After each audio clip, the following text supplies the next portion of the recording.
there are those of our line who never ruled. Those who married into other noble houses. Their children born with other names. A generation ago or more, the blood would be thin. And yet, The dragon will only accept a dragon lord to ride it. Also say the histories. Valyrian histories, written to gild us in glory. Are you suggesting we put a Malister on a dragon? A Tarly? It's better than death and defeat.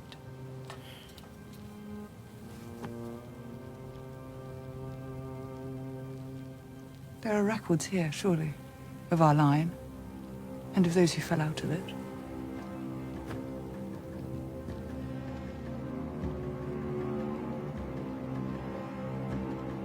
There could be scores of them.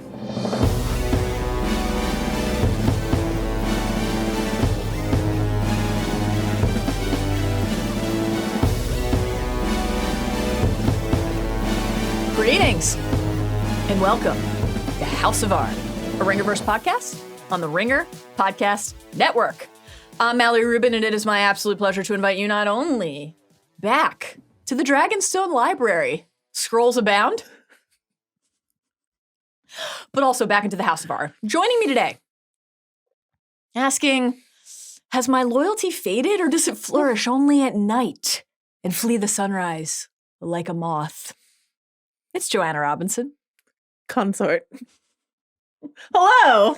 Joe. What a thrill and a joy. Hello. We're back again. We are. We are here to dive deep into House of the Dragon, Season 2, Episode 5, and our terms are simple for today's podcast. Renounce the false king Aegon as usurper, and ban the Nidas or your house burns. Those are the rules. Well, your house of all burns. While you are thinking about your answer to that prompt, we will issue some very quick programming reminders. Here they are. It is a loaded week over on the Ringerverse. The Midnight Boys. Pew, pew. Streaming live on YouTube after the Acolyte finale.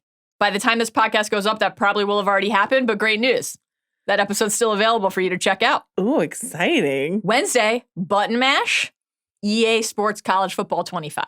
This is like a high holy day. My most anticipated of 2024. Maybe we'll play this weekend. Sure. I actually genuinely can't wait. And then the Midnight Boys are back on Thursday for another finale, Boys on the Boys.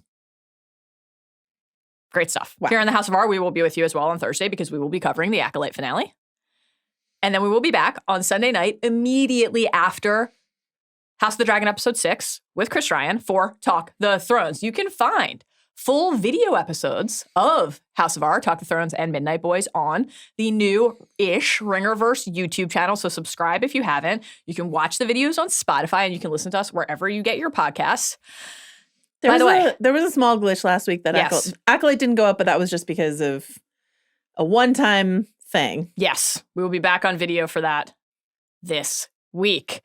Also, if you're listening to this Wednesday morning, you're like, I'm looking for something to do tonight, come hang out with us at the El Rey because Ringerverse Live will be Yes. happening 8 p.m., doors at 7. Grab your tickets while you still can. Joanna, how can the people follow along? Listen, I'm so glad you asked me. First of all, why don't you just follow us on social? Yeah, do it. Do it. Follow the Ringerverse on Instagram, on TikTok, on Twitter. I re-downloaded TikTok onto my phone. Oh. It's a backslide for me, but here we are. Okay. I support you. You can also just subscribe to the pod. Mhm. Our pod, House of R. Yeah. The Ringerverse. Great stuff. Yes. Also, hobbitsandragons at gmail.com. Keep the emails coming. We got so many emails this week. Multiple and so many others in the Yeah, doc today. yeah. Yes. Oh, the cause. There you go. Hit the hand. You're right. It is the left hand. Yeah. It is the left hand. Okay. Noted. Joe, our last programming reminder, it's always the friendly neighborhood spoiler warning. Here it is. We will, of course, be talking about every single thing that happened in this episode of House of the Dragon. If it's ever happened in House of the Dragon, Season 1 or Season 2, could come up today. If it's ever happened in Game of Thrones, could come up today. Book canon, Fire and Blood, Song of Ice and Fire. We will be chatting about that throughout the pod today for context, insights. But if it's happening in the future of the book, anything that's yet to come in the show, be saving that for a separate little book spoiler section at the end of the pod, as we always do. You will get a spoiler warning right before that segment begins. And today, that will come after an interview because the sea snake, Corlys himself is joining us. We had the pleasure of chatting with Steve Toussaint, and that is going to be right before the spoiler section. So everybody hang out for the interview. We had a blast. Genuinely had a blast. Did Mallory say exactly on brand? She did. And did it delight him? It did. So please tune in for that. Oh, what fun we have. Okay, Joe. We have given the word to the dragons. A dragon rider should lead us. So let's pod. Episode 5, Regent. We were like, what is the title of this episode going to be? We had no idea. We were speculating. Regent. Directed, again, by Claire Kilner, who previously had directed episodes 4, 5, and 9 of the first season, and the second episode of this season, in for both of the processions through King's Landing. Yes. On the procession beat. This was written by T. Mickle, and this episode checked in at 63 minutes, and I do feel compelled to quickly note, no additions to the opening credits. This is one of the things we're tracking. Yeah, Rook's Rest did not make the opening credits cut. We await your arrival. Dismaying. Maybe it's just on delay. I mean, Blood and Cheese is on a bit of a delay as well. Yeah. I'm not giving up hope yet. Okay. This is not a sentence, but an honor. It is time for the opening snapshot.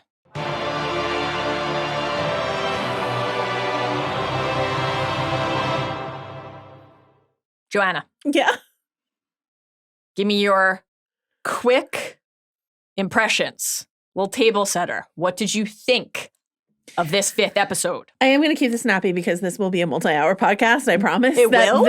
But, a couple things really quickly. Regent, as everyone on who's been interviewed about this episode has said, pertains to Aemond, but of course it pertains to so many other people on the show. There's so many people who are sort of temporarily taking over for other people on the show. Yes. So I think it's a really interesting title. Titles. This was my least favorite episode of the season, like pretty easily.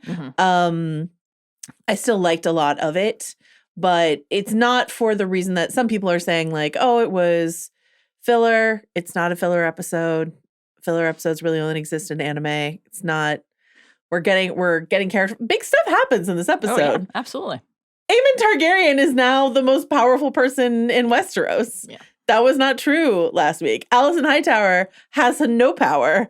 That was not true when she woke up this morning. We get a lot of key updates on the state of citrus in the capital. Yeah, and that's predominantly that. Anyway, people talking in rooms, all that sort of stuff. I'm like usually really down for that. I just felt some of the writing this episode felt a little like obvious to me. It felt like some of the themes that we've been covering were just sort of overtly stated over and over again in a way that flattened them for me. Like, I would say particularly this question of the patriarchy, something that you and I have been obviously interested, is the text of the show, is why Rhaenyra is not on the throne for so many reasons.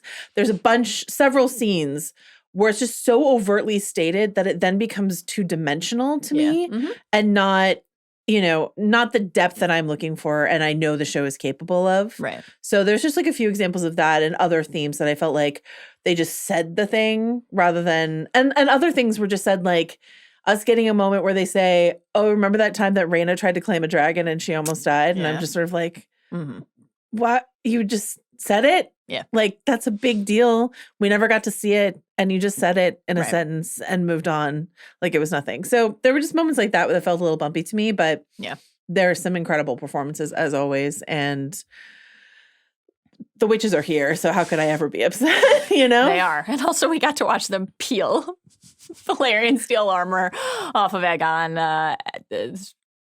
over many minutes. Looking forward to talking about that scene, genuinely. Which egg comp are you going for? Are you going for the fried egg joke, the soft-boiled egg joke, the hard-boiled egg joke? I don't think it can be a hard-boiled egg. There's a little too much, like, ooze. I think it's a classic brunch soft-boiled egg. Oh, my God. Sorry. Vile. Truly vile. Is it lunchtime yet? I'm not hungry. 11sies? I'm the opposite of hungry.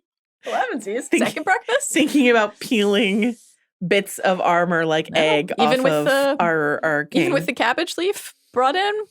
Was it a cabbage leaf? Couldn't Someone tell ya. said it was like a fish skin. I don't know. Whatever it was, I didn't like it. A fish skin? Yeah. Interesting. I'll have to go back and look for scales. That would be an impressive stack. It was I know. the skin of a fish. And well filleted. Yeah, Delayed. that would just be one more tough beat for the Tullys in this season. Anyway, this was also my least favorite episode of the season, but I still really enjoyed it, and I do like the ebbs and flows of activity. Like, I was ready, I think, after Rook's Rest for a little bit of a beat. I don't mind generally like an episode where the characters are moving around the board, right? Exactly. That is valuable, and I certainly am always here for the great conversations in elegant rooms. I think that your point about the dynamism of some of the exchanges is something that I felt as well. But certainly we have a lot to chew on here, cabbage leaf or otherwise, with our characters and the things that they share with each other and what they're working through, and the parallels across the camps continues to be the very scintillating thing to watch. So we have a lot to break down. This episode had a lot of scenes in it. Yeah. So we're just going to get right to it. We are going to head for the deep dive into... In the bowels of a pleasure den.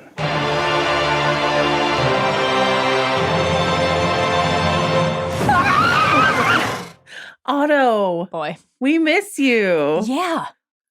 We are missing Otto. Yeah. Feeling that. While I got a real kick out of Aegon rasping for breath in his deathbed. Mummy.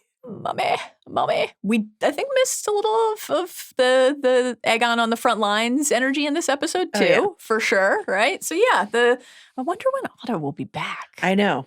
Too many weeks I without him. don't know. Yeah. I'll bring it up again in the book section. Oh, you got some theories. Okay, I'm excited. I will stay tuned and check back with you in 3 you hours. You have no choice. You're locked into this room with me. There's nowhere else I'd rather be than in this 62. Actually, I mean, listen, today, 64 to 66 degree room. Not at 62 again. That's fine. Why is Joanna drinking hot coffee in the summer? It's because Mallory keeps the studio refrigerator cold. I'm going to wear shorts and slides next recording so that I'm ready for the sauna that we record in. Okay, Joe, the episode begins with this hush. These scenes of mourning. We see Rhaenyra on Dragonstone, Corlys on Driftmark. It is somber. It is a quiet and very like lonely. We're tracking this isolation across our character sets and across the episodes. Very lonely, grief-imbued start to the episode. It's like the hush of death following the roar of dragon war. It felt like a very appropriate, somber note to begin this episode on. And we spend a couple really poignant minutes early with Corlys, this portrait of grief, watching him make his way to the Driftwood throne, a tear rolling down his cheek, and you can just feel the way that yes, they're together for a couple council moments, but that last real conversation with Rhaenys about Alan, in addition to just the fact that he has lost his wife, is hanging over him. What did you think of the fact that we saw him on that Driftwood throne, the way that we associate thrones, seats of power, proximity to power with Corlys's journey and that portrait of grief in that space? He could have been anywhere, but that's where he chose to be. Right, where it felt empty to him. He calls it a tomb later. And, we'll talk to Steve about all of this. And he had some just great things to say about what's going on in Corlys's mind here. So I'll let him take it away from there. But I do think that's, they mentioned that they basically like brought the set back for this scene. They couldn't rebuild the whole thing. They had to blue screen it, so they only half built it for the scene. So it was really important to him that he was having this moment here and not on the docks where he's been like all season, know? And I just, I needed a barnacle break? Don't we all, first of all? Plus, if you're not going to get some like hot broth and bread lovingly delivered to you, what's the point of even being on the docks anymore? Not just any bread, warm bread. Yeah. Sheesh. I know. The good old picnic days, how long ago they were. I was thinking a lot in that moment of all of the conversations that Rhaenys and Corlys shared, specifically about where this like striving pursuit, this seemingly ceaseless pursuit of power, which of course does cease at a certain point when Corlys returns from his 6 years away, blood fever, hate to see it. He does reach that moment where he says, like, I am content. And then Rhaenys is the one who says, it's time to sign up and be a part of what Rhaenyra is doing and join Team Black. But I was thinking so much about like that moment in episode 5 of the first season where she says Rhaenyra's succession will be challenged. Knives will come out for her, her husband, and for their heirs. And the number of people in House Velaryon who have been impacted by that directly in some way, and how Corlys is going to carry that grief with him.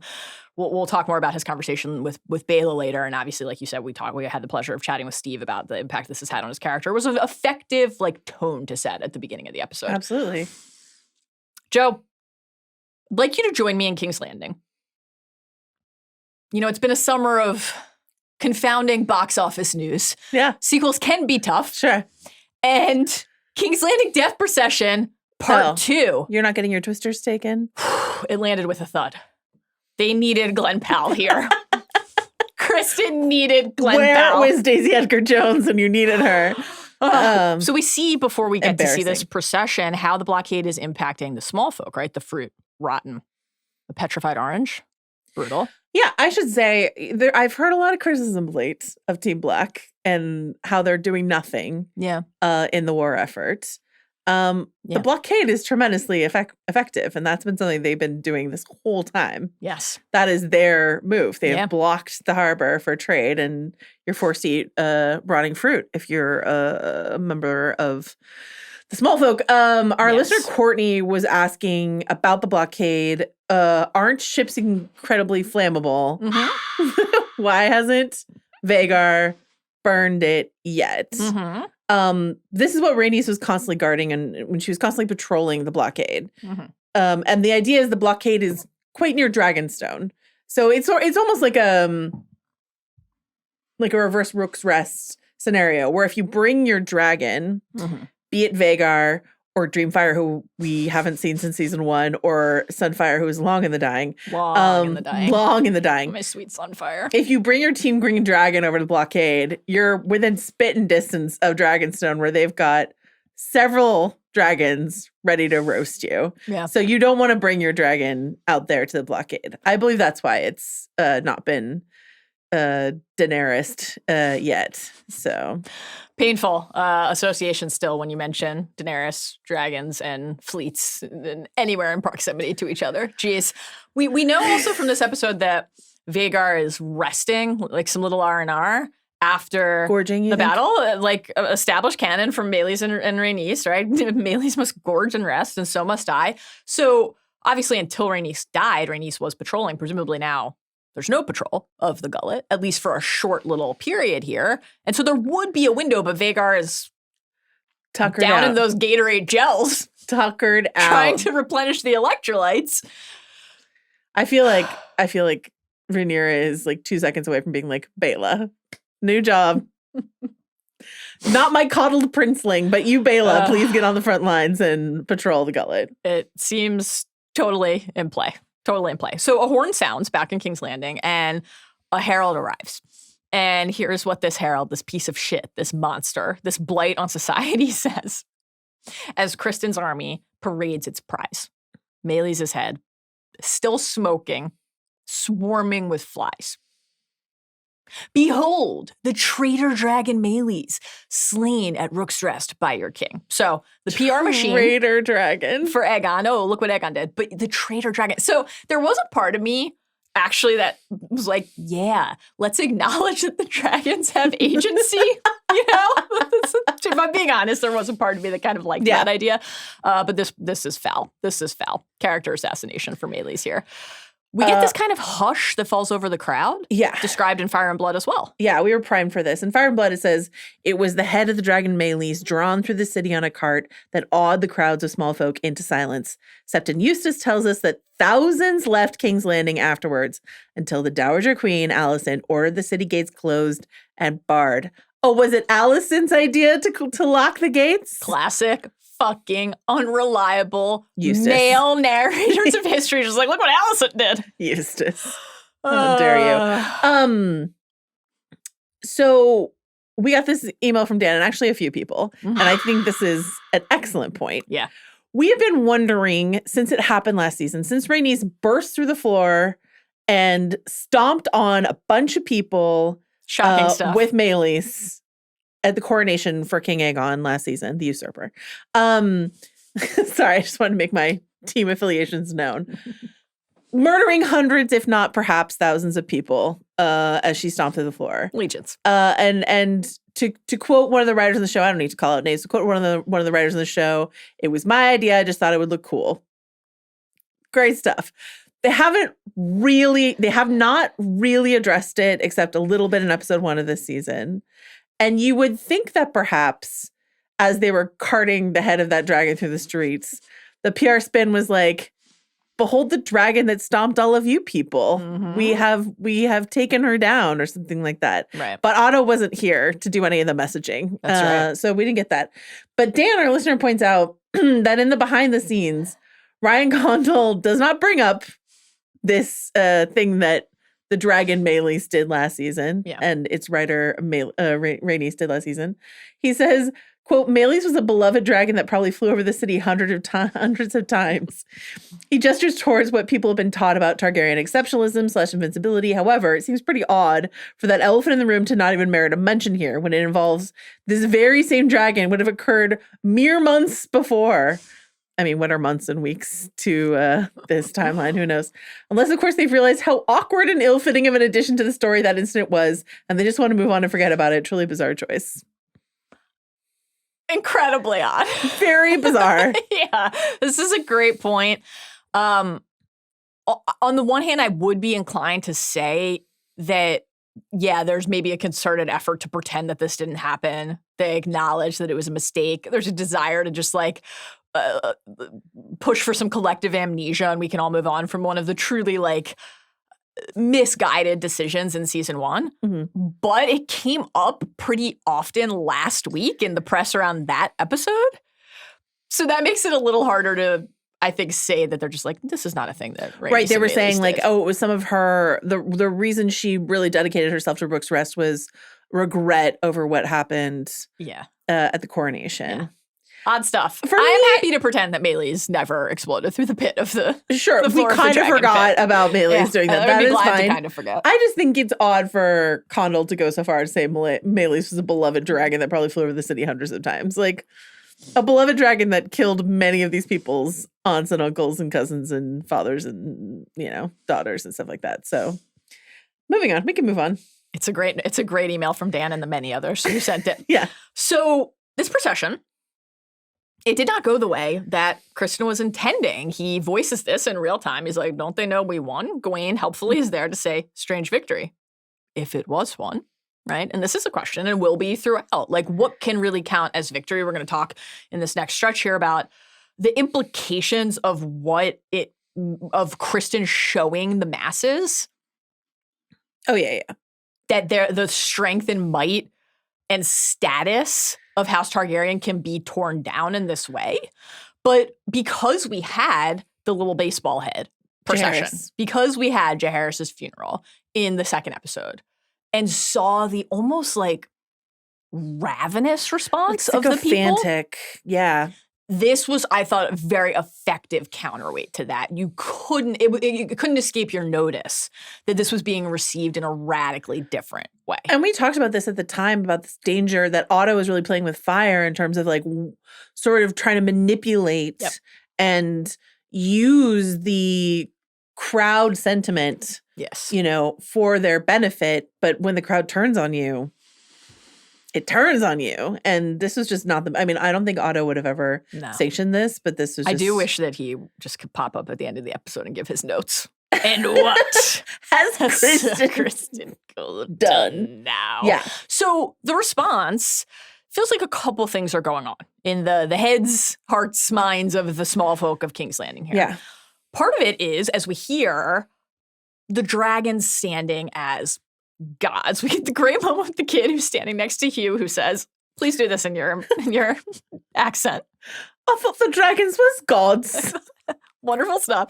I thought the dragons was gods. We hear a random member of King's Landing say, it can't be. They killed a dragon. We hear another person say, mark my words. This is a black omen. So this idea, and this feels like the part of this like just really massive blunder for Criston and not playing out the string on what you are putting in front of people and then what they will take from it and how that will impact something beyond just the moment in time that you're currently inhabiting in the dance. This is the old, like, that's the problem, minister. The other side can do magic too. When it's Targaryen versus Targaryen, when it's dragon versus dragon, if you are trying to diminish the other side by making them seem mortal, fallible, killable, definitionally, you are undermining your own side's strength too. The entire Targaryen narrative, the entire, Aegon's entire, this is why I deserve to rule this entire continent, is because we've got dragons. Do you have dragons? We've got dragons. And this idea that like Targaryen exceptionalism, Targaryens are closer to gods than men, all of this hinges on they've got dragons. The dragons are named for gods. Like it's this whole untouchable thing. Yes. And so to parade the head around. Wild stuff. And Criston. it's just meat, according to Hugh Hammer. I will say, let the record state that I am concerned, alarmed, and dismayed by that reply to Hugh and the longing in his eye as he stared at the neck meat. Because he's like, dragon soup? Worrying. Worrying. We know how hard it is to get a chicken. I am alarmed. Hugh, they carted that thing all the way from Rook's Rest in the open air and the sun. I do think it's probably turned. I don't want to think about it at all, but if we must, I think it is probably turned. We'll have we have some timeline insights for Aegon's rotting flesh that we'll get to momentarily. But it's a great call out in terms of the overall hype machine for the Targs, and it makes me think that one of, again, that like opening note back in the premiere of the entire series, that's part of that key conversation between Rhaenyra and Viserys, right? Like, but they say that because of our dragons. So that's like one of the opening tone-setting moments between key characters. They're acknowledging that. Is Criston thinking about that? So one quote, well, there's a couple things. Viserys saying the idea that we control the dragons is an illusion, right, from that opening scene. Like, this is love destroying that illusion a little bit, right? That all-powerful Targaryen, don't worry that we ride around this guy on nukes. We've got it under control sort of thing. And then there's this like classic Game of Thrones quote from our guy Varys, Varys' riddle, which is actually one of George's favorite things that he ever wrote. And it's Varys talking to Tyrion, right? Yep. About Varys, the sellsword, the king, who has the power in this scenario. And Varys, power, he argues, is ephemeral, a shadow. Power lies where we think it lies. This is where you get the whole a small man can cast a long shadow sort of thing. Power lies where we think it lies. And so if we believe as the small folk, as the various lords and ladies of Westeros, that power resides with the dragons, and then you see a dragon carted around the street. It's really interesting. I was looking into like George's idea of like power and symbols of power. And when he talks about this Varys riddle, which he loves, that he created, he says it was inspired by Ho Chi Minh in Vietnam. And he was like, why would anyone fight for this? Why would anyone follow this? And he says, quote, George says, you go because you're afraid of what will happen if you don't go, even if you don't believe in it. But where do these systems of obedience come from? Why do we recognize power instead of individual autonomy? These questions are fascinating to me. It's all this strange illusion, isn't it? So this is the very important illusion that the Targaryens have created, is that you're less than us because we've got these things that can light you up. Right. It is right that we rule. Yeah. You'd like to let someone else chip away at that illusion. The call coming from inside the house. It's a blunder. We're going to want that one back, Criston. Boy. And then so the other thing, of course, driving this fear among the small folk, Joe, in addition to like, what does it mean if you see God paraded in front of you on a cart? The impact of the blockade, which has been building and mounting across the episodes. Very central focus in this episode. And that was the case. The blockade was already in place in episode 2 during the first procession. But because of the increasing effect, okay, first it was really hard to find the chicken. And it was really expensive. And now there's no brown to even put into the bowls. Right. Right? People are just stealing chickens from their neighbors. Neighbors stealing. The citrus is rotting. Brutal. Rhaenyra will answer this. 'Tis an abomination. This is one of the things we hear. And so there's just this general fear of what will it mean if dragon war comes to our city? What will it mean if that fire rains down on us instead of just the lords and their castles and their fields? Right. You're inviting an attack here by Yes. taunting them. When dragon war begins, what have we heard throughout the season from many characters? Right? It will be savage beyond compare. And it's not just the high lords who are going to be aware of that. The small folk would understand because, and this is something else we've talked about a lot, like just thinking about where this show is slotted in the timeline and the way, and we've heard this from many characters, Cregan to Jace, Jane Eyre in this episode, etc. The fear that the Freys have when they're chatting with Jace about Vhagar, the blood from the conquest and the periods after. Yes, we're coming off a stretch of Jaehaerys into Viserys' peace, but the characters here are not the characters in Game of Thrones who have lived their lives absent the presence of dragons at all. They know dragons exist, and they know what it did to the kingdom when they last flew into the air. Well, it's not just all the way back to Aegon. It's Maegor who comes right before Jaehaerys. And that's the last, like the dragon on dragon action. My guy Maegor, tough one. Your fave. Tough hang, man. When are you going to wear the Maegor merch? I don't have any. Maybe I'll look for it. We'll find you some. Yeah, a picture of him on the crown, impaled through the neck and the wrists. On the throne, Great stuff. I love that. Always wonderful to revisit that stretch of fire and blood and confront, yet another Aegon. Just yet another Aegon. Love Aegon the crown. Crawling with them. Speaking of Aegon and crawling. Yes, right. We'll go from the bread being scarce, as Massaria will say, of the small folk, to the cabbage leaves and/or fish scales being abundant. Joe, he may not be as fearsome as any of them, but he is as fearsomely burnt as any of them. Let's talk about our king. We watch him smuggled into the city. I loved this. In like a matchbox. I've seen some people confused by this, but I'm just like, to give Criston Cole some semblance of due. Yeah. The dragon head is partially to distract from King in a Box. Yeah. I know that there are tunnels and other entrances into the city, and maybe it would have made more sense to smuggle him in that way. But he's in this like rag draped box so that nobody notices that our king's in there. Wonderful stuff. Pay no attention to the man behind the curtain and in the box. Exactly. Look at the dragon. Do you think they could hear Blackfire clanking about inside against his Valyrian steel armor when they pull Blackfire out of the box? No, when they pull Blackfire out of the box so tenderly. Yeah, and then they just hoist him up. On, like his little I laughed out loud. Blanket gurney. That was wonderful. I did really get a kick out of the idea. They're like, kings come and go.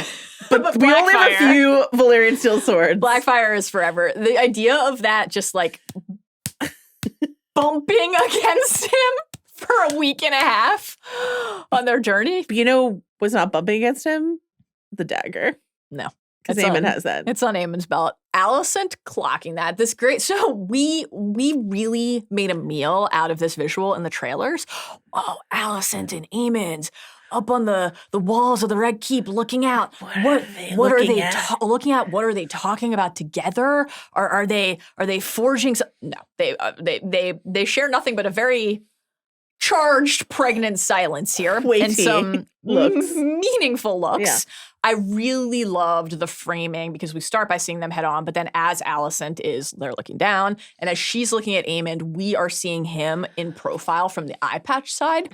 And so it is just very difficult for us to see his expression, to be able to try to glean what is going on. But that being said, I love that. I love that you point that out. But that being said, that's just Aemond, and you and Mitchell said that to us exactly, is like his goal is that you never know what's going on inside of Aemond's head. I thought that facade cracked a couple times in this episode in a way I felt very satisfied to see. When he reaches and picks up the small ball, he gives his mother a withering I beat you look. Withering. And it makes sense. Like how successfully could anybody contain that?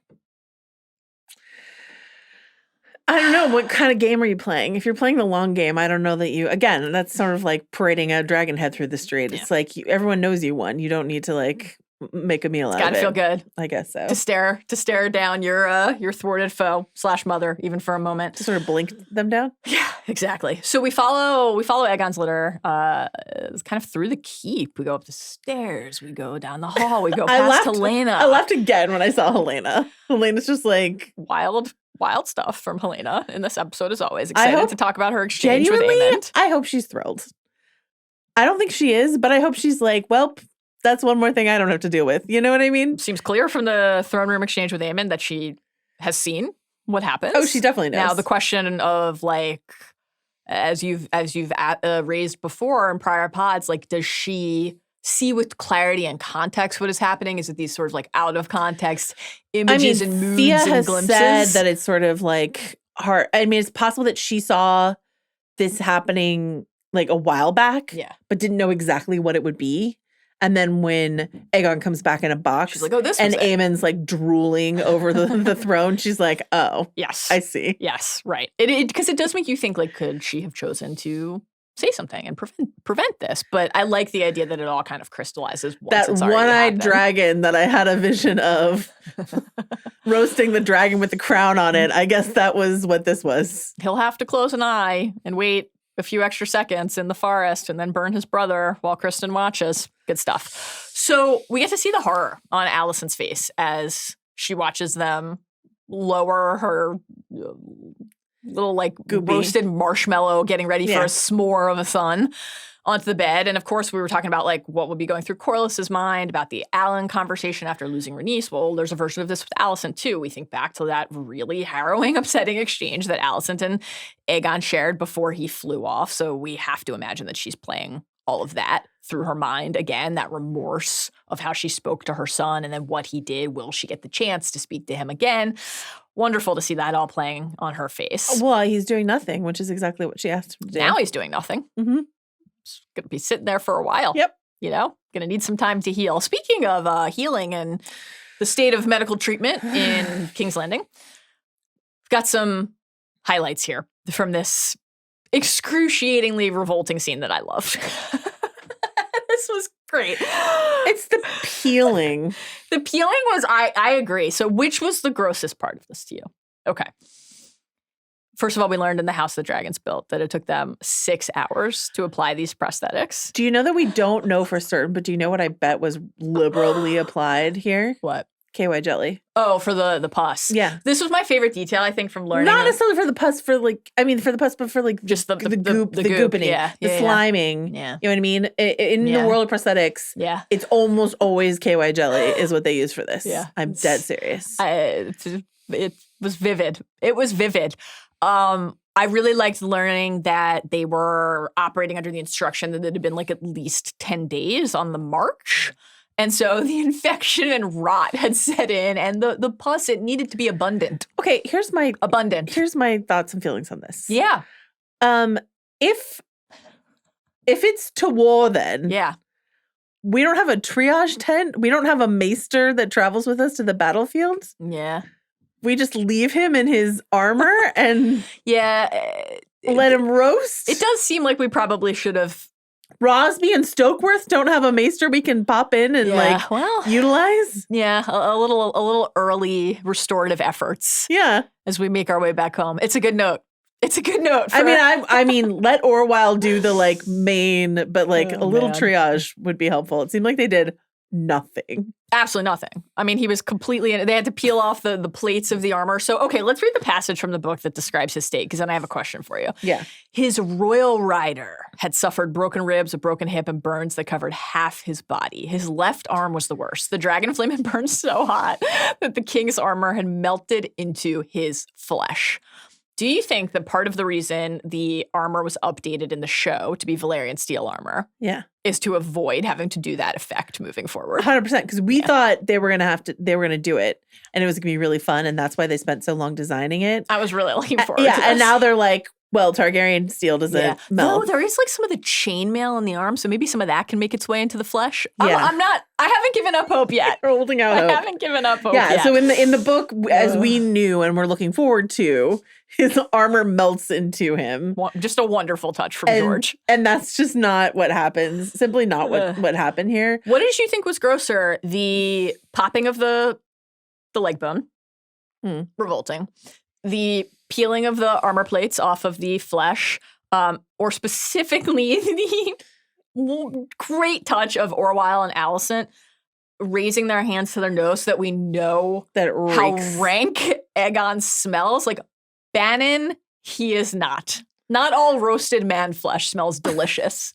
Ed. Gross. I think I still have to go with the goopening. Yeah. It still has to be the goopy. The peeling peel. and then the ooze of the blood. Okay. That was a lot. That was a lot. Listen, Great show. I just want to say we got several emails about a question that has plagued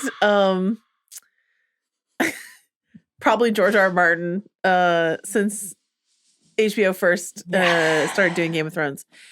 The question is, aren't Targaryens fireproof? Right. They are not. Mallory, in your long time covering this universe, how many times has someone asked you that question? Oh, a lot. Comes up all the time. Many times. Yeah, all the time. It's because the show, the idea of Daenerys walking into the flames with her dragon eggs, etc., is supposed to be a one-time magical, wild and crazy event. things that happened. The fact that she then does it again and oops, her clothes burn off and she burns all the cowls, but she's fine. Yeah. That's not supposed to have happened. And in fact, in the book, at a different point, Dragonfire like burns all her hair off. Like Daenerys herself gets burned by Dragonfire. So it is not true that Targaryens are fireproof. Right. That George has said that many, many times. And I can understand why show watchers only would be confused by that, because it seems like, I mean, Viserys loves to say fire cannot burn a dragon or whatever, like all that sort of stuff like that. But no, you can burn a Targaryen. Yeah. You can reduce them to goo. Little Johnny boy and his burnt hand, you know? Sure. Helpful data point right there at the start of all things. Yes, this is good to refresh on this. Just a reminder. I will say, is this the last Targaryen that's going to get burned before all is said and done? You think Probably not. In the Dance of the Dragons, there's no injury by flame ever again? They're like, okay, we've gone too far. War over. Yeah, sometimes your house burns, as Damon likes to say. Sometimes your flesh burns. Sometimes your king burns. It happens. So interesting that you say your king and not your son, because Alicent gave us the opposite. She said to Orwyle, who is, I thought, reasonably like, can we chat later? Yeah. I'm trying to save his life. He's like, the Silent Sisters are here. Yeah. Everyone is waiting for the king. The Silent Sisters just standing there waiting for Aegon to take his last shuddering breath was another great little touch. But Alicent says, is my son going to die? We get that great little mummy Aegon moment later when Alicent is just sitting there like by his sick bed. Alicent saying my son. We chronicled at length last week all of the things that have transpired between them.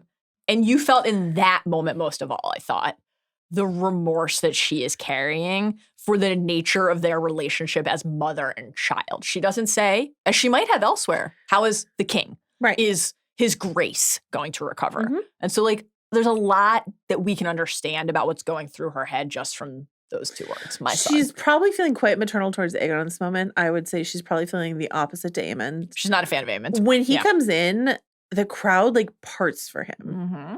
Everyone is already like ready to treat him like the king. And the way he even positions himself at the edge of the bed, almost like he's like up at the podium about to preach to the masses. Yeah. And he's like, someone will have to rule in his stead. So this is not going to be the last moment in the episode where we confront this, but in that line, the quickness, the haste with which he makes that observation, the kind of cold, unfeeling way that he says it, it does not seem that Aemond One-Eye, Aemond Kinslayer, is carrying a lot of remorse for what he has done to his brother. Versus what he did to Luke. Yeah, which is interesting. Now, maybe we just haven't seen him in the circumstance where he would either process that or reveal that to somebody. Right. Where's Sylvie? Let's wait until he gets in front of Sylvie. Yes. Like, what do you think, though? Is it something he's just not allowing himself to interrogate and feel, or does he not feel it? Because we know he's, like, said he felt bad about Luke, right? I think it's definitely a very different animal from Luke. Yeah. Like, Luke was an innocent child, and this was an active choice he made. Yes. And we talked before about this idea of Aemond, like, cloaking himself in his own reputation. And, like, the boy we met at the end of season 1 who was like, Vhagar, no, is not the man. Kill the boy, let the man be born. Like, is not the man who is eyeballing the throne in this episode. Yes. And he is just sort of like, whether or not he will have any kind of reckoning with that down the road, right? You know, as we're seeing Daemon being sort of like pushed into reckoning with some of his actions, I don't know, but this is not a moment for reflection. Nope. Yeah, and it's interesting, too, because even though we hear him in the first episode of the season say to Criston kind of resentfully, my mother blames me for this, but they were all plotting to steal the throne. Grace speaks with two tongues. Luke, he does recognize and acknowledge that what happened with Luke set into, I mean, sin begets sin. Not sure if you've heard. It's hard to identify where this all started, but that was the accelerating and or, depending on your perspective, start of a thing, whereas this is like, we're in it now. And so maybe that has some bearing, too, on what level of, like, culpability he feels, because this is about now winning. Aegon flew into battle, so knowingly flew into battle. You're a liability. An adult man flew into battle versus a kid trying to, like, desperately do his mother's bidding to get peace on his little, like, hummingbird dragon, you know? Sweet Arax. So, right. Like, the first one was vengeance and personal, and this was, like, but it's his anti-Alicent. So it was so interesting talking to you and Mitchell last week about this idea.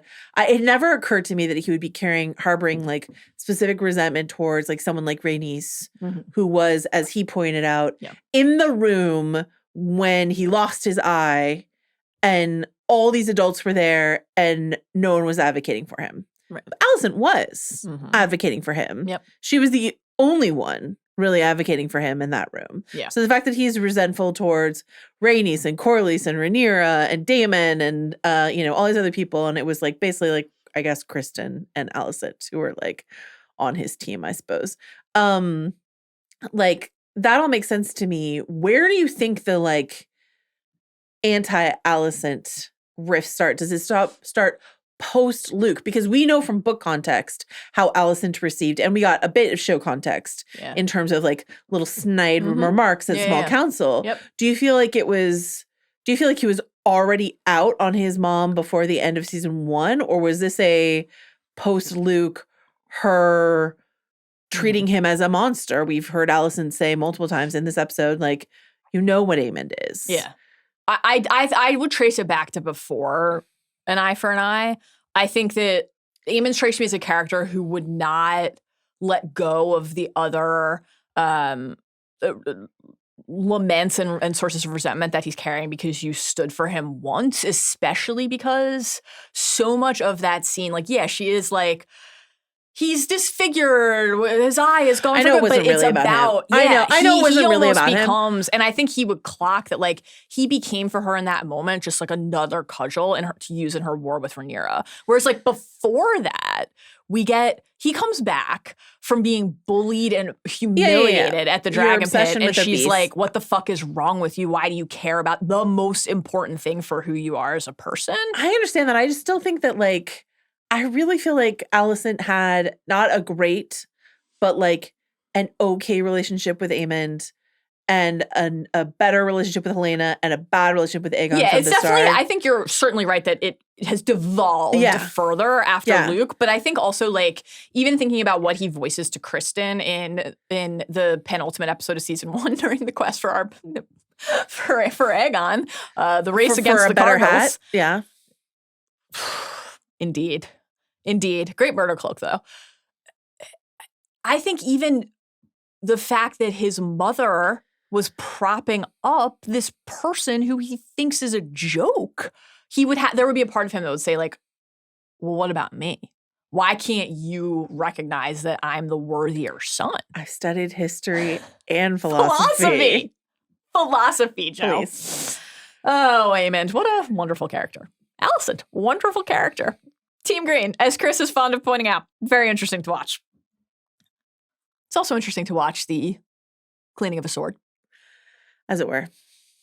Joe, when life gives you lemons, you know, we always say, clean the 10-day-old rotting blood and flesh off your sword. I don't have it in front of me, but we did get a couple emails saying that this is actually like quite a great trick for like scouring. Seemed like it. Maybe not your sword, but a pot and or a pan. It seemed incredibly effective. If you, I'm not going to judge any listener who might have a blood encrusted sword at home that needs cleaning, but no, who's to say how it got that way? But pots and pans, you need to scour them, use some lemon and salt. But here's the question. Yeah.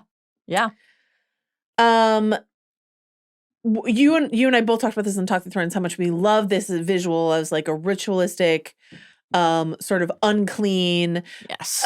You know, the cleanliness of the white cloak. Yes. Comparing this to Alicent scrubbing herself clean in the bath, this sort of like out dim spot, Lady Macbeth moment for both of them. Yes. Like all of that. Great. Yes. The pursuit of the purity that is completely elusive to them now. We got several emails. This will not be the last time I say that. Saying that it was painful to watch Criston use lemons for this when the small folk are left with rotten citrus in the marketplace. That he's like, this is a cleaning supply. And they're like, this is the sustenance of life itself. Yeah. We're starving and you're using salt and lemons to clean your sword. Fantastic observation. I love cabbage this. leaves and or fish skins to kill your king. And we're starving. Every time the small folk come up among the ruling members of the Greens, it's simply about what they will think of them, right? Well, look what I earned you with your dead son's funeral march. Look what you have risked and lost with your rat catchers. Okay, let's try this dragonhead gambit. When the small folk come up, when Orwell mentions them in this episode, he's like, this is getting like out of hand. We should really talk about it. It's all from Aemond's perspective. We'll get to that scene later, obviously. Close the gates, lock them in. Because they're leaving and talking shit about us, we can't risk spreading bad headlines. There has not been a moment. And it's interesting, actually, because this was, even if it was tactical rather than from some sort of like truly kind and nurturing spirit. Think of the number of times in Game of Thrones where it was like, can we count on the Reach for wheat? Can we count on a part of striking an alliance with somebody was, are we going to be able to get enough sustenance to keep our people alive so that they don't turn on us, so that they don't riot in the street and throw shit at the king's face and tear the High Septon limb from limb like they did in season 2. And they're not thinking about it that way. So it wouldn't occur, we can just deduce at this point, it wouldn't occur to them to say, we have such a bounty, should we share it? No, Marjorie's not here. That's a Marjorie move. Yeah. Marge. Oh, man. Or maybe even Otto. Otto would be like, let's send the queen and the dowager queen out into the streets with citrus and salt for all the people, you know, like. Maybe just bring like one little basket, but make sure people see you handing out those lemons. The paparazzi will be called. Backgrid will be called and they will be there to capture the event. This is the like in Vogue actor goes to farmer's market of King's Landing. Love it. I love it. Absolutely goes to wonderful. the library with his canvas tote. Yeah. Great stuff. So, Joe, Alicent is not interested in making any small talk. Does not say to Criston, like, glad you're okay. Good to see you alive. Brutal. One of the many brutal beats for Criston in this episode. And she wants to know what happened. And Criston gives the same official spin that we heard from the Herald, right? The king fought valiantly. He did fucking great. He tried really hard. What a brave boy. That's so funny because I heard that Rhaegar fought valiantly and Rhaegar died. Rhaegar died. Man. Brutal. No, this is great because it's so clear. I think you asked this question last week and I can't remember. I think I gave you the wrong answer. I can't even quite remember what I said, but you were like, well, your bigger question was who saw or was able to correctly interpret what they saw when Vhagar rolled up on Sunfire. And let's be clear, if there's anyone on the ground that's able to correctly interpret what happened there, it would be Criston because he knew what the plan was supposed to be. Yes. Right? And so he knew that it took Vhagar a little too long to heave herself up from the forest floor and everything that happened from there. So when he's like, I could not say. Couldn't say. Well, I could, but I'm not gonna. It's absolute bullshit, and Alicent knows. Right. And I could not say because I don't want things to unravel further, but also I could not say because, and we'll talk about this more and how this manifests in their riveting courtyard scene. What a series of conversations we've witnessed between these two in that courtyard. My goodness. A truly excellent Criston Cole episode. Incredible. It hurt me to say it, but I said it. You said it and you looked into the camera so they know you mean it. I'm fair. You are. The personal guilt and regret that he is carrying for his role in this. And like we talked about this on Talk of Thrones, it's not like Aemond needs Criston's permission, but from Criston's perspective, this is the guy that he aligned with to plot his war, and he has no ability to control or understand that. None. And so like I was revisiting that sequence and like the way that he's looking up when he sees him arrive. I'm assuming based on everything we watched from Criston in this episode that he saw the indiscriminate Dracarys, right? At a minimum, he didn't care what happened to his brother. And the other extreme is he actively tried to kill him. Open to interpretation, but came across him with sword out by the king's body. Like he is carrying all of that with him in addition to just the fact that his plan, his secret mission that he was so proud of, I've set this trap, resulted in this outcome. Yeah, he's in desperate spin mode. He's like, this is great. Guess what? We got the head of a dragon. Yes. The king fought valiantly. Pay no attention to the fact that he's goo now. It's all fine. Actually, a couple of our listeners, but Joe asked, just wondering if Alicent really wanted the true story of what went down at the Battle of Rook's Rest. Why didn't she ask her brother Gwaine? I thought the main reason she insisted on Gwaine joining Cole was to keep tabs on him. To that last part, to be fair, that was just my interpretation of what happened in the courtyard scene. It was never overtly stated that Gwaine was like, there. I have some other inns on my list that I wanted to visit, so I'll just hit the road again. It seemed like he was there to babysit Criston Cole, but like the fact that Alicent, I think as Freddie Fox fans in general, one line from Freddie is just simply not enough. It's just not sufficient. We're a little dismayed that there is no interaction between Alicent and Gwaine post Rook's Rest. What happened? It's Gwaine? interesting What did you because- see? What was Criston Cole like on the road? Like blah blah blah. Like wasn't he there to be eyes and ears for Team Hightower? This is a really, really good question that honestly had not occurred to me on first watching the episode, but now I kind of can't stop thinking about it. And I guess so. Maybe we will see a conversation between Alicent and Gwaine later. We can only hope. Who knows? But I think my only explanation is while Gwaine would be the source of unvarnished truth that his sister could seek out and might even be eager to report on his account of events, boy, do I have a lot to fill you in on. Yeah. We are so deeply invested in.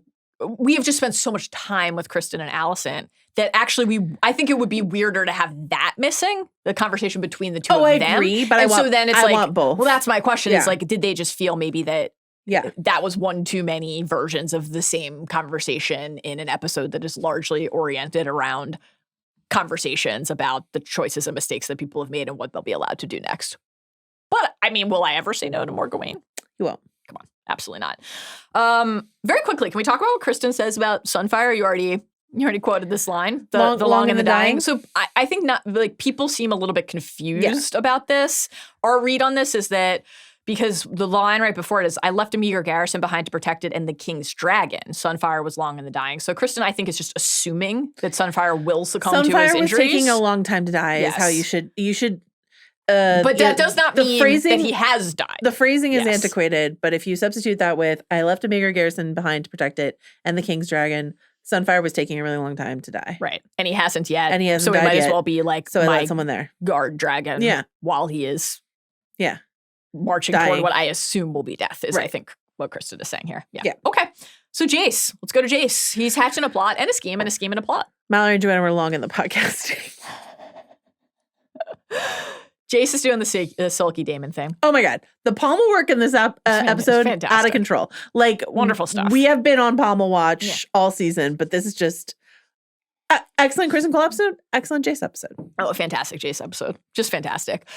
I'd say get this guy a doorway to lean in against, like to do the full Daemon, but he doesn't need it. He's doing such great pommel work. Yeah, the pommel So work. he's marching off. Baela stops him. What are you doing? He says he's going to go find Daemon at Harrenhal to get him to affirm his loyalty to Rhaenyra. And Baela is like, you're talking about my dad. This isn't going to work. And Why Jace do you is think like, this is going to work? let me give you my coddled princeling speech. I've been working on it in the mirror. This was great. My mother gladly sends you away to scout to fight whilst I'm here being forced to play the coddled princeling. It's humiliating, Baela. I love them. Me too. I think I love them both in this episode. Yeah, same. I would love a little bit more we're young and hot and betrothed energy from them. You want them fucking. I mean, or something closer to, Yeah. They seem very sibling-y. They're cousins or whatever, but like, Yeah. I would love a little bit like we're engaged. Yeah. Let's go back up to that hill. The world's about to burn. Yeah. Let's do some target practice, if Yeah. you know what I mean. Yeah. You know what I mean? Little crossbow action and Yeah. a little hand exercise of a different sort. Why not? Who says no? Just saying. I see no flaws in the logic here. I like the coddled princeling thing a lot because we're talking a lot throughout this episode about like the parallels between where Alicent finds herself and Rhaenyra finds herself, Aemond, Daemon, etc. It's fun to think about Jace and Rhaenyra really carrying the same resentment and longing for the same thing, but like Jace is still telling his mom, you can't go, you can't put yourself at risk, but then so deeply resents her not wanting him to go out into the field. It also Aemond and Daemon are the parallels that we'll talk about a little bit later on in this episode, clearly, but between the pommel acting from Harry Coletta's Jace, so clearly mimicking Daemon, I think also this idea of like, Daemon saying to Viserys, you'll send me anywhere. You'll send me to the Vale. You'll send me to the Watch. I just want to be by your side. You know what I mean? And this is like Jace just being like, I just want to be of use. Yeah. Yeah. Let to me fight go. for Let her me claim fight. and mine. Yeah. Right? And mine. Yeah. This is just a really, like you said, really good Jace episode. And I like to think too of the comps between not just the circumstances that they find themselves in currently, but young Rhaenyra. Oh, yeah. Of course, on our mind because we've got to spend time with young Rhaenyra and Daemon's dreams this season. Yeah. But Jace just flat out, it will work. We will be touting Jace's like prodigy level skill as a diplomat later in the episode. Yeah, his Model UN skills are out of control. Wonderful stuff. Very active in debate club. Yeah. The fact right now, though, here in this moment, is that he is disregarding what he was told. And He's taken his dragon to a bridge. we love it. Because Just like it's the Rhaenyra exact thing Rhaenyra did. It's the exact thing Yeah. Rhaenyra did. And there were so many moments in season 1, including just the return from that Dragonstone trip where Viserys was like, you're my heir, you can't get yourself killed. But also just in general, like the oh, well, then you should not deprive yourself moment after she called off the courtship tour early, right? Or you are my political headache. Like the fact that Rhaenyra was willful and would do the thing that she thought was right was a part of what won all of us. And we talked to her. We talked about this in the sense that like, and that's part of what attracted Daemon to her as well. And with that absent, it's like it's right affecting their relationship. Yeah, and like he called out in the episode 2 fight, she's reminding him more now of Viserys. Oh yeah, 100%. But I think what's interesting is that Jace is having a much different relationship with his parent than Rhaenyra had with hers. Like Viserys was more involved in her life than he was with any of his other kids, but he was still my only child. Yeah, but he was still quite Tough one. absent. You know, absent most with Darren, the boarding school kid, but everyone, like. So, but Rhaenyra she's a loving, like active parent with Jace. It's a different dynamic. Yeah, helping him with his lessons when he's upset with himself that he can't learn his Valyrian quickly Tenderly. enough, etc. So a light bulb goes off here for Jace. All right, forget Harrenhal, forget Daemon. Going to the twins. Going to the twins. Nothing bad has ever happened at the twins. It's Let's go. always fine. Let's go deal with the Freys. They're cool. It'll be chill. I don't want to marry the Frey girl. No. The Greybeards that he secured from Craig and Stark. Craig, big Craig. Your guy, Craig. Chris's guy. They're marching south. They're gonna need to cross. a crossing that he can secure by going to treat with the Freys. And we quickly shift from Baela trying to stop him from going to saying, like, yeah, I will keep your confidence. I won't mention this until you're gone. Just one more other lovely moment between them. Delightful. Jace, Baela, young love.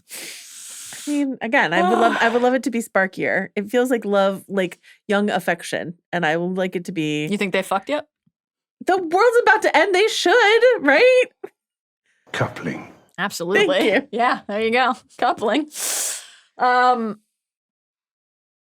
Whether they would fuck out on the hillside or in a cozy confine on Dragonstone, I can't say. But what I can tell you is that Daemon is finally getting some fresh air. I wish I could tell you that it would be improving his mental state.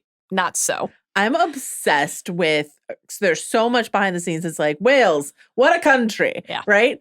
But I'm obsessed with the visual we got in the behind the scenes. They took the dragon, like the buck. the buck. He got to ride the buck out in the The field. buck out of the studio and plonked it in this like Welsh field. And it's just Matt Smith being like, I got to get wet again. It was great. I loved it. Not sure if you've heard. Hates being hot, loves being wet. Loves being wet. God's a big good. Thank A you. rainy countryside. That was amazing. So I was like, how did they get these eye lines right Yeah. and everything? If they're doing this in the volume and everything else is out on location. No, they just brought the buck out into the field. They sure did. Sensational stuff. It was wonderful. Stonehenge. We were wondering if we would see Stonehenge. Here we are in Brackenland, a castle in the distance. Beautiful, beautiful scenery. Beautiful. You're Welsh. I am Welsh. Yeah, this was lovely. Thanks. Let's add this to our tour. I'll take that back to my people. So Daemon is out here for a couple reasons. One, he is ultimately trying to like honor his pledge to Willem, take care of the Brackens, and the Blackwood swords are yours. But for Daemon, it's not just take care of the Brackens for the Blackwoods, it's let me win these swords to my side, right? I'm here for swords, not corpses. This is a fascinating scene. We get a couple of those trailer lines that were just instant, like, Pantheon moments for us, and we couldn't wait to see. Oh, your house burns. Which did you ultimately like more in the context of the show, or your house burns, or I did not think they would be so eager to die? Oh, your house burns is just. I did not think they would be so eager to die. Is so delightful when coupled with the visual of him in his like full armor, just sort of like plunked down On the rock. on a rock. You know, just looking having so like having a think on a rock. hapless. That was great. I This think that is- was my favorite. This is all part of a larger Damon conversation that I want to have a little bit later on in our discussion. So Yeah. I'll save it for then. But I'll just say like, just real ineffective stuff from Damon here.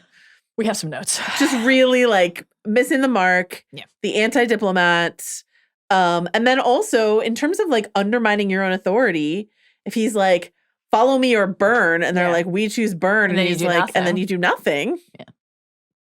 Why would they take your threats Where's seriously? your authority? Yeah, no, it's a confounding Damon episode in a few respects. I did really, well, we're going to share some of the questions and critiques of the later scenes. Not the dream where he fucks his mom, to be clear. That was No flawless, and I notes. genuinely have no notes on that. But this scene I did really love because like this felt, so we have questions about, is this where we thought things were going with Damon later? Here, like this feels true to me. The fact that he is behaving sort of haphazardly and recklessly, that he's not like you're identifying, playing out the string of like, what are the ramifications of not following through, especially if you're the Right. guy who just breaks out Dark Sister and cuts off Daemon's head in the throne room. And you Right. typically are too rash in one direction. This is almost like contrary to that, right? He's more passive here than we would expect, but that feels as reckless in some ways. Lost his mojo. But ultimately, we get to see that it is because he has a plot, a scheme, a plot. A couple things struck me here. One, the fact that, But that's something he comes up with on the fly. It wasn't like his long game. but that's what, that part feels true to form to me for Daemon. Like that's very blood and cheese 2.0. Dum-dum. Yeah. The fact that he is like, first of all, basically Willem Blackwood, who he met 5 seconds ago in a drug-addled conversation Yeah. that he couldn't track in real time, is like his go-to assigned sword now for, okay, well, you can't get the Brackens to you can't necessarily engage and beat them in battle. Try a different type of persuasion. The fact that he is making the same mistake with like trusting somebody else that he doesn't really know, Right. to enact a plan Is that this he's like a step? crafting in real time. Is this like a step up from the like rapey gold cloak and Sure, yeah. stranger A lord rat of the catcher. house that you're aligning with is better than blood and cheese. But Yeah. at the end of the day, he's sort of issuing this like vague edict. He literally says like, "You take my meaning then." Does he? What reason does Daemon have to believe that? Especially because in the 4th episode, he's the one who said, "So you fight for this old oath," meaning to Rhaenyra and to Viserys, not, of course, for your 1,000-year-old feud with the Brackens. Like, he actually was on guard for this and still let this happen. Yeah. Well, we have to just assume that he's like high out of his mind at all times through all of this. This is why I thought the fresh air might like clear his head a little. It didn't work. No? But I think also, and I agree, and I what I did love, so we got concerned emailed from listeners before the season started about like, what would Daemon's storyline be this season? And there's a lot about his storyline that we quite like, and I'm not going to eat into like us discussing this later. Yep. But one of the quotes that was sent over from our concerned listeners was like from Matt Smith himself, talking about how Daemon is just sort of like slower, like, you know, just off his game this season. Yeah. And Matt Smith seemed like he didn't quite, like, I think he preferred playing the, like, you know, the rogue prince, the dashing, you know, firebrand. And here he's like, I'm drugged and I'm drooling and I'm fucking my mom and I'm making mistakes out in the fields of Wales. But I think that what I did love is in this exchange with Willem, this ill-advised scheme, he's got his little like smirky smile on his face that he loves to put on when he's just doing, he knows he's doing a bad thing. Hatching mischief. Yeah. Just impish. Absolutely. A scamp of war crimes. He is just scamp is perfect description. I liked too that we can feel how Daemon admires something that he sees in someone else that reminds him of like this aspect of himself, right? Like the fact that he says they would rather burn than succumb, exactly the kind of man I need. He's not mad at the Brackens. This just makes him long even more fervently for their allegiance because they ignore him, because they say fuck you to they call Caraxes Willem Blackwood's hired dragon. Like, this is so insulting and part of this larger portrait across these episodes, and this one in particular, of like the River Lords and the Riverlands as a place that isn't really drinking the Targaryen Kool-Aid the way that a lot of other places are. And he is drawn to that, and will build in this episode to him saying later, like, you know, anyone can be led if you give them a reason. He thinks he's going to be the guy who can amass an army of Daemons and win the war, which is just astonishing. And there are things the crown itself must not be seen to do, which will mirror the Massaria council to Rhaenyra. That's a great idea. I guess you just absent all the details in particular. Yeah, if you're just talking to Willem Blackwood, I suppose you should say, so don't fly our banners. So what I mean by the crown cannot be seen to do it is definitely don't fly our banner. Sigil. Yeah. And to be clear, don't assume that they'll think it was Aegon's banner because he's changed his. Wild stuff from Daemon. Yeah, incredible Daemon stuff. Really, really tough. Really tough. Wales, though. Sheesh. Beautiful. Gorgeous. From one gorgeous locale to another, Joe. The Vale. The Vale. Pull up your hood. Memorable shade. We're going to the Vale. We get to see the redesigned Eyrie. This was really fun for us. We get to see stone and snow and sky and the Bloody Gate and glimpse the Giant's Lance. This is a really fun setting to return to and see the slightly redesigned Eyrie. And of course, as will also be the case with the twins later in the episode, you know, as Game of Thrones fans, we are bringing all of these memories and associations from our times in these locations, which were, for both of those spots, make the bad man fly. Often grim. Often grim. Fewer nursing tweens. Yeah, definitely fewer. 0, as far as I can tell. In this episode. So that's dismaying.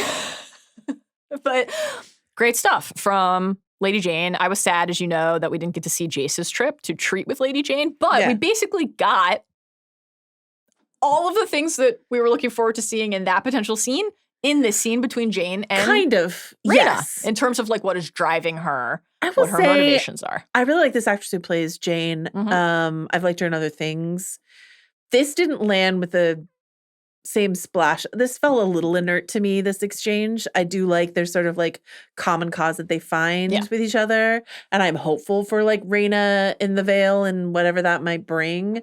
But Jane, I don't think is like leaping off the page the way that like Simon Strong did or a Egwene Hightower did instantly or an Ulf did. You know what I mean? Or Cragen. Or, well, did Craig like leap off the page for you? Okay, yes, great. I was like, I cannot wait to genuinely cannot wait to spend more time with Craig and Stark. Cannot wait. I understand like wanting to spend more time with the North and Winterfell and all that sort of stuff like that. Craig was pretty good. I just think that like if we're ranking the new characters, it's like Alys and Simon and Ulf, you know, like these are the all killer, no filler, you know what I mean? And then you get to like Craig and Jane, etc. But this Fire and Blood passage of what Lady Jane says to Jace, thrice have mine own kin sought to replace me. My cousin Sir Arnold is wont to say that women are too soft to rules. I have him in one of my sky cells if you would like to ask him. Like great stuff. The borders of that sentiment is there in the conversation with Rhaena, but my cousin is in the sky cells if you want to ask him would be such a bitchin' thing for Lady Jane to say in this scene, and she doesn't. Good stuff. We do need a little more of that, like Thor families can be tough energy from other parties. Yeah, it's not just the Targaryens who want to tear each other down. Rhaena, she is doing what Rhaenyra asked, right? She's not only getting the kids, the dragons, the eggs up to the Vale until she can write to Prince Reggio. She's asking for those 15,000 swords. Now, I wanted to ask you about this. I want to talk about the like still wet from the egg dragon thing, et cetera. But when one of our series long areas of interest has been Rhaenyra, the ally maker, Rhaenyra, the diplomat, Rhaenyra, the relationship tender. Do you think that this is the Rhaena go and remind Lady Jane that she promised us 15,000 swords? Like, does this give you a whiff at all of the Baratheon miscalculation at Storm's End? Remind Lord Boris of his oath. Like, Rhaenyra has a lot of remind this person via emissary that they told me they would do this thing. But I think we're meant to take that later when she sends Baela to Corlys that was the right move. So like in some instances, her sending these emissaries, sending Jace was the right move. For sure. You know, just because Luke was too wet from the egg to complete that mission. Like, you know, so I think in some of these cases, the emissaries that she's picking and choosing are the right ones. And there's ways in which, you know, Rhaena and Jane, like, I don't think like a tough act of aggression would have worked with Jane the way that Rhaena being like, guess what? I also mislike feeling powerless. Like so there's ways in which I think Rhaena is actually like the right person for the job here. I can understand if you're like, hey, Rhaenyra, maybe you could yourself go sometimes, and instead of say remind, say like sort of entreat or something like that. That's but like, the thing. It's more the second thing. Yeah. I think ultimately, actually, Rhaenyra needs more people she can rely on, which is part of the text of this episode, right? Like, I do not wish to stand on my own. Like, I think I will have to rely on you more. That actually, I think, is a good and welcome thing for Rhaenyra. Right. I'm pretty sure that like Rhaena won't just like ghost her the way that Daemon has when he went to Harrenhal. I think Rhaena's going to return the ravens from the Vale. Probably so. Needing to send Sir Alfred because Daemon won't text you back is just a rough place to be. But yeah, I think it is that the specific framing, because sending Jace was right and good. Jace, we'll talk about it later in the phrase scene, but one of the things that really stood out to me of like emblematic of Jace's approach, when they mentioned Vhagar and he's like, what about mine own dragon? Right there. There's Vermax. He's not issuing it. The threat is implied. Of course, it's tacit. But he is able to spin it right away as a bridge between them, as the carrot, not the stick. He's able to say, and so I can protect you. Like, and I think like, that's... and also Caraxes. Damon, and they'll just do what he's told. If my dragon looks a little young, may I remind you, we also have Caraxes. Good old Caraxes. Great to see Caraxes. Also Harrenhal. Would you want Harrenhal? Man, okay, man. Wet from the egg. Yep. What do you think of this read on receiving 2 dragons? I think this is correct. And your point, your counter argument was we saw Daenerys' dragons when they were quite young, Drogon taking the lead. Burning Krasnus, burning the shit out of people. Mm-hmm. But also Drogon didn't have to fight an adult dragon when Drogon was a baby. Correct. I do not think that Tyraxes and Stormcloud at their current sizes are going to be ready to fend off a Vhagar attack. Obviously, that is not something that we have any reason to believe is literally true. any adult dragon. But Dreamfire, who may or may not even exist anymore. In general, you would be the envy of the realm if you had 2 dragons. You're not a Targaryen and you have 2 dragons at your keep. I think she is undervaluing. But this all gets back to the, like, is Rhaenyra working and massaging these relationships the right way? Because I think there's a way to position that, not as why are you being such an ingrate, but as like, yeah, I've overpromised, which Rhaenyra tries to do. But could there have been or not? Is the read like Rhaenyra actually is trying to basically exploit a loophole in the dragon agreement and Jane is calling her out on it? It's a fascinating one. Fascinating one. I miss like feeling powerless. You can feel how this would be true for so many people, right? We have the history in the Vale.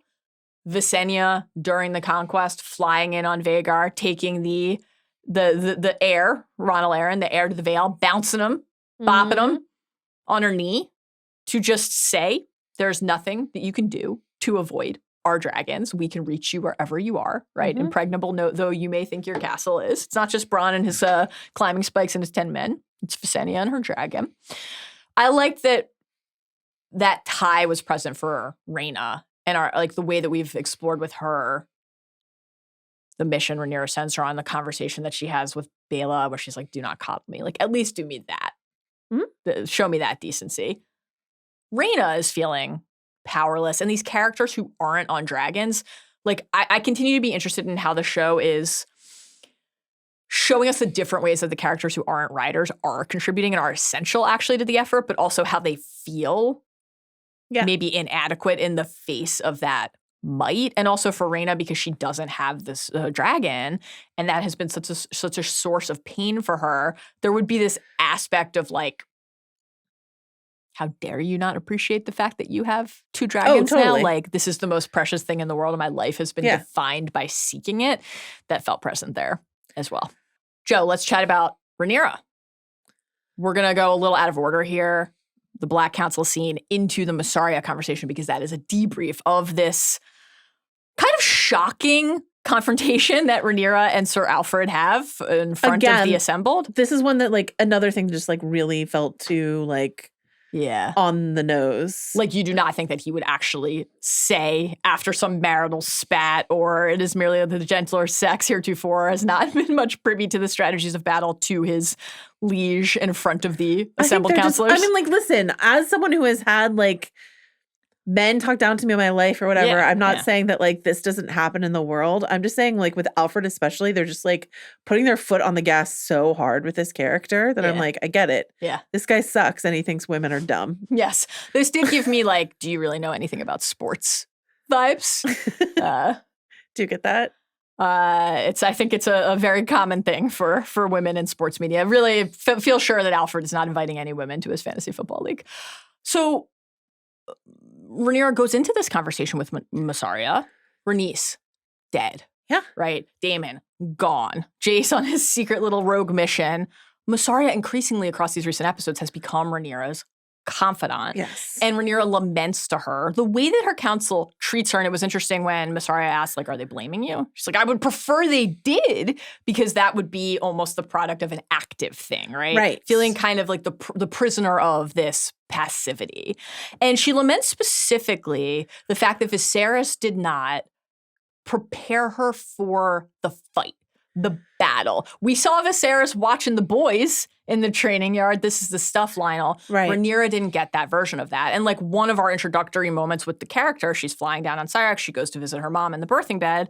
And she says to Emma in the first episode of the series, I'd rather serve as a knight and ride to battle and glory. We have royal wombs, you and I, her mother says. The childbed is our battlefield. So this is like one of our earliest right understandings of Rhaenys Rhaenyra. mocking her for just being a cupbearer. You know what I mean? Yeah, like that bummed me out, honestly, the cupbearer part of it, to hear that redeployed here as like a lament from Rhaenyra. I was made to learn the names of the great lords and the castles and fill a cup and stand by, and it's like those are worthy things. It's just those are meaningful You things. should have gotten that in addition to this other thing. But it has been subsumed by the resentment about the Aegon absence didn't even of the get other that. thing. Exactly. Right? You know? Certainly not. He Or could if have it was used on it. offer to him, he did not.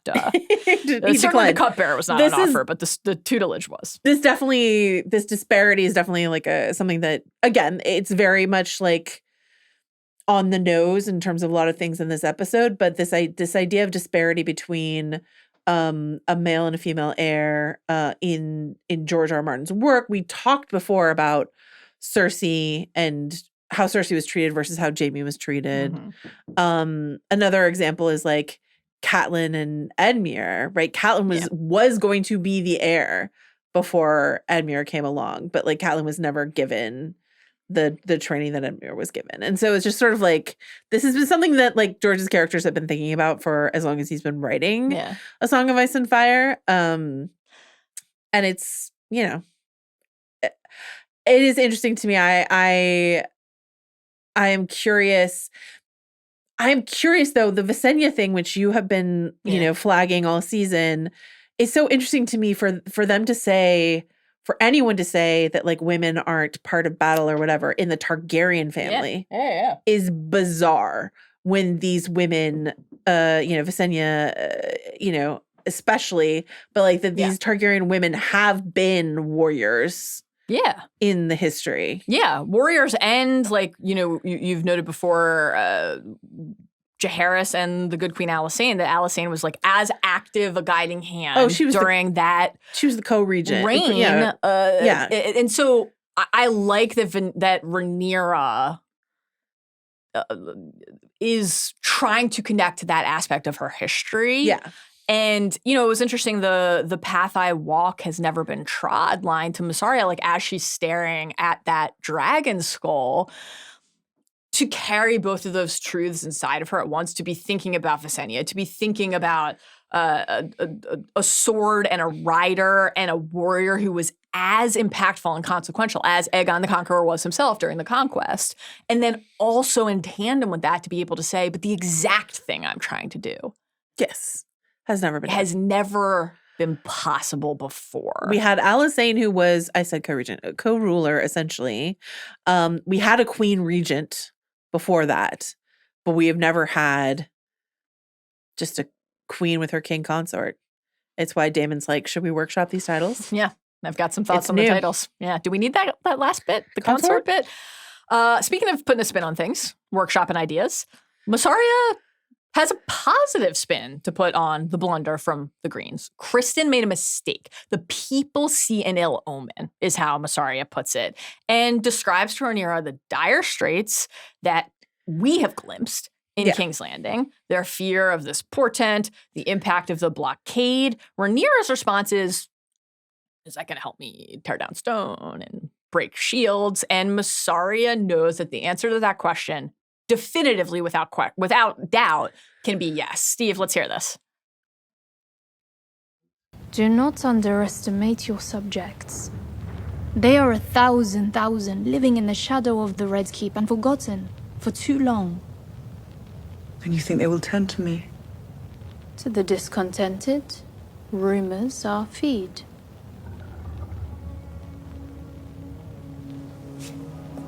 Your Grace, what you cannot do, let others do for you. There is more than one way to fight a war. So what do you make of this? We have the mirror to Damon's let others do for you. Yeah. We have Mysaria's ongoing focus on Small folk. the small folk. Yeah. Whisper campaign. We see Alinda head out, you know, in the Red Hood and make her way eventually to Diana. What I love about this is that, we see Alinda roll out, but Mysaria clearly already has contacts. She's got her ears on the ground already of what's happening in King's Landing. Oh, yeah. So she's got a whisper network already in effect, which is great. And I love that we see Alinda and her Red Hood go out. Diana, who we saw at the tavern, Yep. who was, the young woman who was sexually assaulted by Aegon, the king, who is now Goo, and at least one gold cloak, right, is in Mysaria's, pocket, and so, or owes her, and so, Right, a debt mentioned, yeah. I love this. Yeah. I love wondering how long Diana has been working for Mysaria. Yeah. I love wondering how long if her working relationship with Mysaria predates, Right. this current, I floated that on Talk of the Thrones, but I kind of like this idea. You pointed out that usually like Alinda Massey is like a highborn lady. She's not like, Diana. She's not like, she's not a Talia, but like, I kind of like this idea that Mysaria got to Alinda. Oh, yeah. It was just sort of like, be my eyes and ears. And especially, we're drawing a comp between the let others do for you parallel to Daemon, but that then is such a delicious contrast. Mysaria waiting. Oh, yeah. Patiently. Oh, she's been cultivating these relationships. Building that fire carefully so that it will last. And Daemon just going for the quick ignition that will who are one you? gust to win. Want to commit a bunch of atrocities? Not in my name, but I know which one of them is going to win the fire making challenge in Survivor. And it's not Daemon, despite him being a dragon rider. On the Mysaria small folk front, because we've chatted many times before about how some of those moments were not successful in season 1, like her just making this big pitch to Otto and episode 9. She learned from it. This is where I am with it now too. The adjustment that she's made, but also then now if we look at not only like her network and her campaigns, but the personal relationships inside of these larger quests, like she and Rhaenyra once again discuss Daemon here. They obviously both have relationships with him. And so if we think back to like the moment where she challenged him on Dragonstone after the fake marriage stolen egg bit. I choose not to remember that. No, but now that's a scene that is like improved in my estimation because accent watch aside, when she said to Daemon, I didn't come into your service wanting gold or power or station. I came to you to be liberated. Liberated from what? Fear. We have an understanding of how, even though there's a ton we don't know about her history still, her personal relationship to fear, to feeling like a part of this game that the High Lords play has influenced her view not only on her own future and allegiances, why she picked Rhaenyra. Oh, I think it's why the throat scar is so evocative. Yes. And you're still on, I don't want to know, corner. Of what happened there? Yeah, I don't think we need to know specifics. I like it. Anything else on Alinda and Diana? We're not going to come back to that later. So anything else that you want to hit here in terms of? I'm just excited to see what these babes get up to on King's Landing. Me too. Rhaenyra and Baela. A quiet moment to remember Rhaenys. This was a lovely little scene. And I think it was so important not just to like set up the Corlys and Baela conversation, but also to underline that thing that Baela says later to Corlys, which is like, she wasn't just your wife to lose. Yes. Again, it's similar to like, I would like to see Alicent talk to her brother when he comes back from Rook's Rest. I really wanted someone to talk to Baela about what it meant for Rhaenys to not be there anymore because she was not just her granddaughter, but like her ward. The closeness. This is like her mother, in effect. Yeah. And so I just love that moment of mothering from Rhaenyra, who is doing such a better job of being a parent to those girls. Well, you can argue about Rhaena, than Daemon has been to the Strong Boys. Was really glad for and his own children. Ghost Stream Lena to show up later and be your like, have daughters? you checked in on our kids? Yeah. No, just dreaming about fucking your mom. Okay. Totally and normal. this scene was a really great one for showing us reminding us of the challenges that Rhaenyra faces. I have challenges enough. Not sure if you've heard of it, challenges enough. But the way that she is able to navigate the different things that are required of her. Yeah. She actually does have to deploy Baela here, but also reminisce and show a tenderness. And I really liked how this scene captured something that felt true to life, where like you're mourning and you're grieving and you're working through your loss, and then you sit down and you don't just talk about how you're sad, you talk about the happy memories, like the memories of strength when you got to see somebody do something great. Hearing them, and not only is that an effective way to like mention Alyssa Targaryen right before we see Daemon fucking her in his dreams, but it helps us understand how like Rhaenys's impact would be felt by both of those women in her orbit, and also how her legend will stay alive beyond this, which was really cool. And the line where she says you are very like her in some ways really hit me, especially in such close proximity to the Alyssa Daemon scene, because this idea of like the stories we tell about the people after they're gone and the ways in which, you know, younger generations in the family are told, oh, you're just like her, or you remind me of her in some way. And we know that that is something that Daemon has heard about his own mother. Yes. That Daemon was told Alyssa stories, you know, he was either 3 or 4 when she died. So like told Alyssa stories and told that he was like her. Yeah. And this is the gift that Rhaenyra is giving Baela right now. I love that. That's beautiful. And I really love too the moment where Baela said, I wished I had known her when she was young, because we've had a lot of moments in the series so far where we were on one extreme or the other. Aegon is casting Otto out because he's fucking old. He's out of touch. He's writing letters. I want to spill blood, not ink. Or the opposite, where the seasoned members of our story, Rhaenys is going to set that note, balls full of seed, fist full of steel, the hot blood. And this felt like a really important recognition of the fact that it doesn't always have to be that way, where like a character like Baela could simultaneously hear that from Rhaenyra, accept that gift from her of that line in that exchange, say, I wish I had known her, because she wants more proximity and access to that time in her life. Not because it means she doesn't understand something about her or Rhaenys felt out of touch, because she's actually like longing for a deeper sense of who she was and how they're alike. I thought that was like really lovely.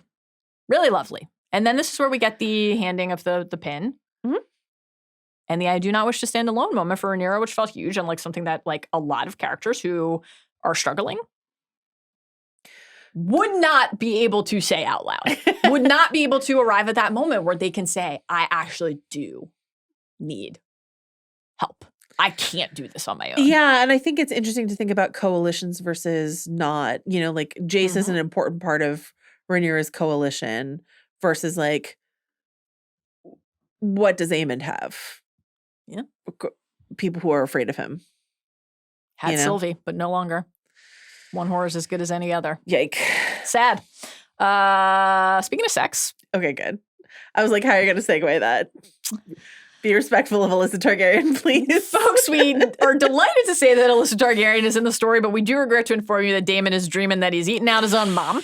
Wild stuff here in episode 5 of season 2 of House of the Dragon. Quite tough. My goodness. Damon? He's not alone either, Joe. You know, we've been talking about this isolation, but no. He's wrapped around mom, naked and entwined in his dream.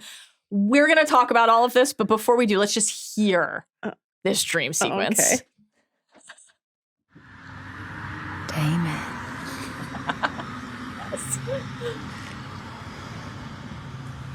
Damon. You were always the strong one. The finest swordsman. No. The fearless dragon rider. Your brother had great love in his heart.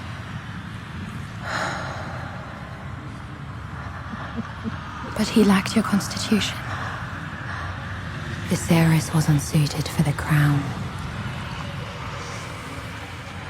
But you, Damon, you were made to wear it. Breathy.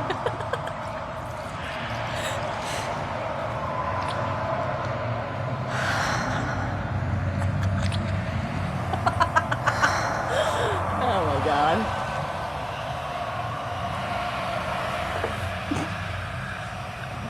If only you'd been born first.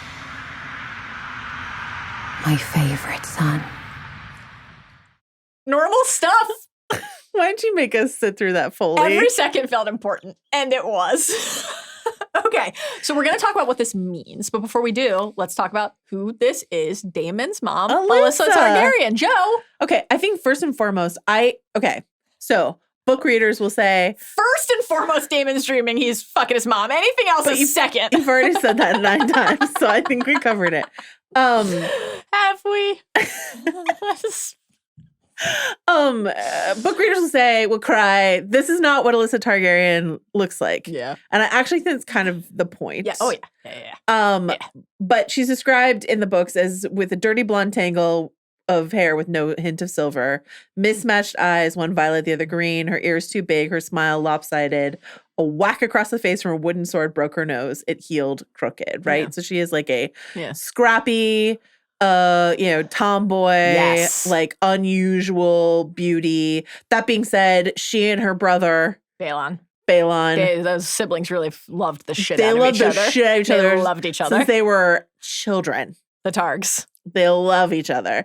I think the one note I would have, so I think it's interesting that he's like, instead of a dirty blonde with a broken nose and lopsided. To be fair, we don't know that he didn't see a dirty blonde tangle with no hint of silver anywhere. Okay, cool. But I know, but okay, cool. But I think that the mismatched eyes, I kind of wish they had kept, because that's something he definitely would have been told about. Yes. And it's as easy as popping like a contact in. Mm-hmm. But I think that him remembering her, because he has no way of knowing exactly what she looked like, because he was 3 or 4 when she died, and they don't have photo albums, as this like Targaryen supremacist wet dream is like very appropriate. Wonderful stuff. A dragon rider. Love to ride. Love to ride. Love to ride dragons. Love to ride her husband, brother. Uh-huh. Want to read any passages that definitely didn't scar Chris Ryan for life? When you heard them on Talk the Thrones? I mean, first we should say, so she took the kids flying when they were like days old. She strapped them to her chest. Viserys and Damon, the 2 kids that she had that made it. Yeah. R.I.P. And Aegon. she another Aegon. Flew around on Melees with them when they were mere babes. Viserys, like, by the way, loved this, which is like so odd that he like didn't like dragon riding later. Doesn't it break your heart to, it's very sad. Read that passage? Yeah. And then this is what happened when she claimed her dragon when she was 15. I think got married also when she was 15. Quite a year for her, right? And this is what happens. Quote, the bride's sounds of pleasure could be heard all the way to Duskendale. Alyssa Targaryen was as body a wench as any. And now we know how far that is, I know folks. exactly. That's why I thought it was an important detail to add. You didn't have the full quote. I put Duskendale in there. Alyssa Targaryen was as body a wench as any barmaid in King's Landing, as she herself was fond of boasting. I mounted him and took him for a ride, she declared the morning after the bedding. And I mean to do the same tonight. I love to ride. And this is not just the wedding night, though, because years later in their marriage, quote, the same shrieks of pleasure that had echoed through the halls of the Red Keep on the night of their bedding were heard many of another night in the years that followed. These two, love these two, like Corlys and Rhaenys, had a rockin' sex life. This is part of why we talked about this at the time, but now we have the Alyssa perspective to add to it, where when we heard Ulf's boast, and who knows about being Baelon, like a lot of book readers were like, Baelon the Brave? I mean, shout out to our listener Sam, who sent like a really long email that was all about how much Alyssa and Baelon were obsessed with each other. Our colleague Riley McAtee has been very hung up on like, would Baelon fuck another woman? So it's I mean, Alyssa, she did die. Baelon lived 17 years after Alyssa died. So that's just anyway. And she died, we should say, in childbirth. Well, soon after the effects. The third son that she was trying to give. And like Baelon's like, she's like, this is what I do. You do battle, I do this. I give you babies. She's like, let's have a ton of babies. Yeah. And like Emma, she died. So when you see Daemon in that dream with blood on his hand, and by the way, again, I'm going to shout out a friend of the pod, Shea, over History of Westeros. She's the one who pointed out that there's always blood on one hand. It's not on both hands. It's on one hand, and it's the hand he used to choke Rhaenyra. Incredible observation there. Iconic stuff from Shea, as per usual. But and that's a help. Really, actually, feels like a crucial detail for us to be holding on to him or processing what Daemon is working through and the way that his like shame for what he did is influencing what he's parsing. Because he's got various blood, like Laena, that's not really his fault, but I'm sure we could figure out how to make it his fault. Jaehaerys is definitely his fault. All the stuff that Rhaenyra has to deal with. His mom is not, she didn't die giving birth to him. Right. But like, you know. So this one feels more about a lot of people are telling me how I fucked up. And I would like my mom to tell me that I'm the special golden boy. From Matt Smith in this sequence, such a good boy. Yeah, you're doing great down there. Such a good boy. God's been good. The look on Matt Smith's face, because we cut in and out of these very intimate moments and just like him in a almost stupor of jubilation as his mother is telling him that he was the strong one and the one who was worthy of the crown. But the final look, what I really loved about this is like, yes, he's like, this is the best. This love to fuck my mom. Extremely hot Targaryen woman who is my mom is telling me I'm the best. Oh, man. And we're having great sex and it's wonderful. Yeah. Suck it, Rhaenyra. I'm great. Daemon, I'm so good. Generous lover, at least in his dreams. Nice to see.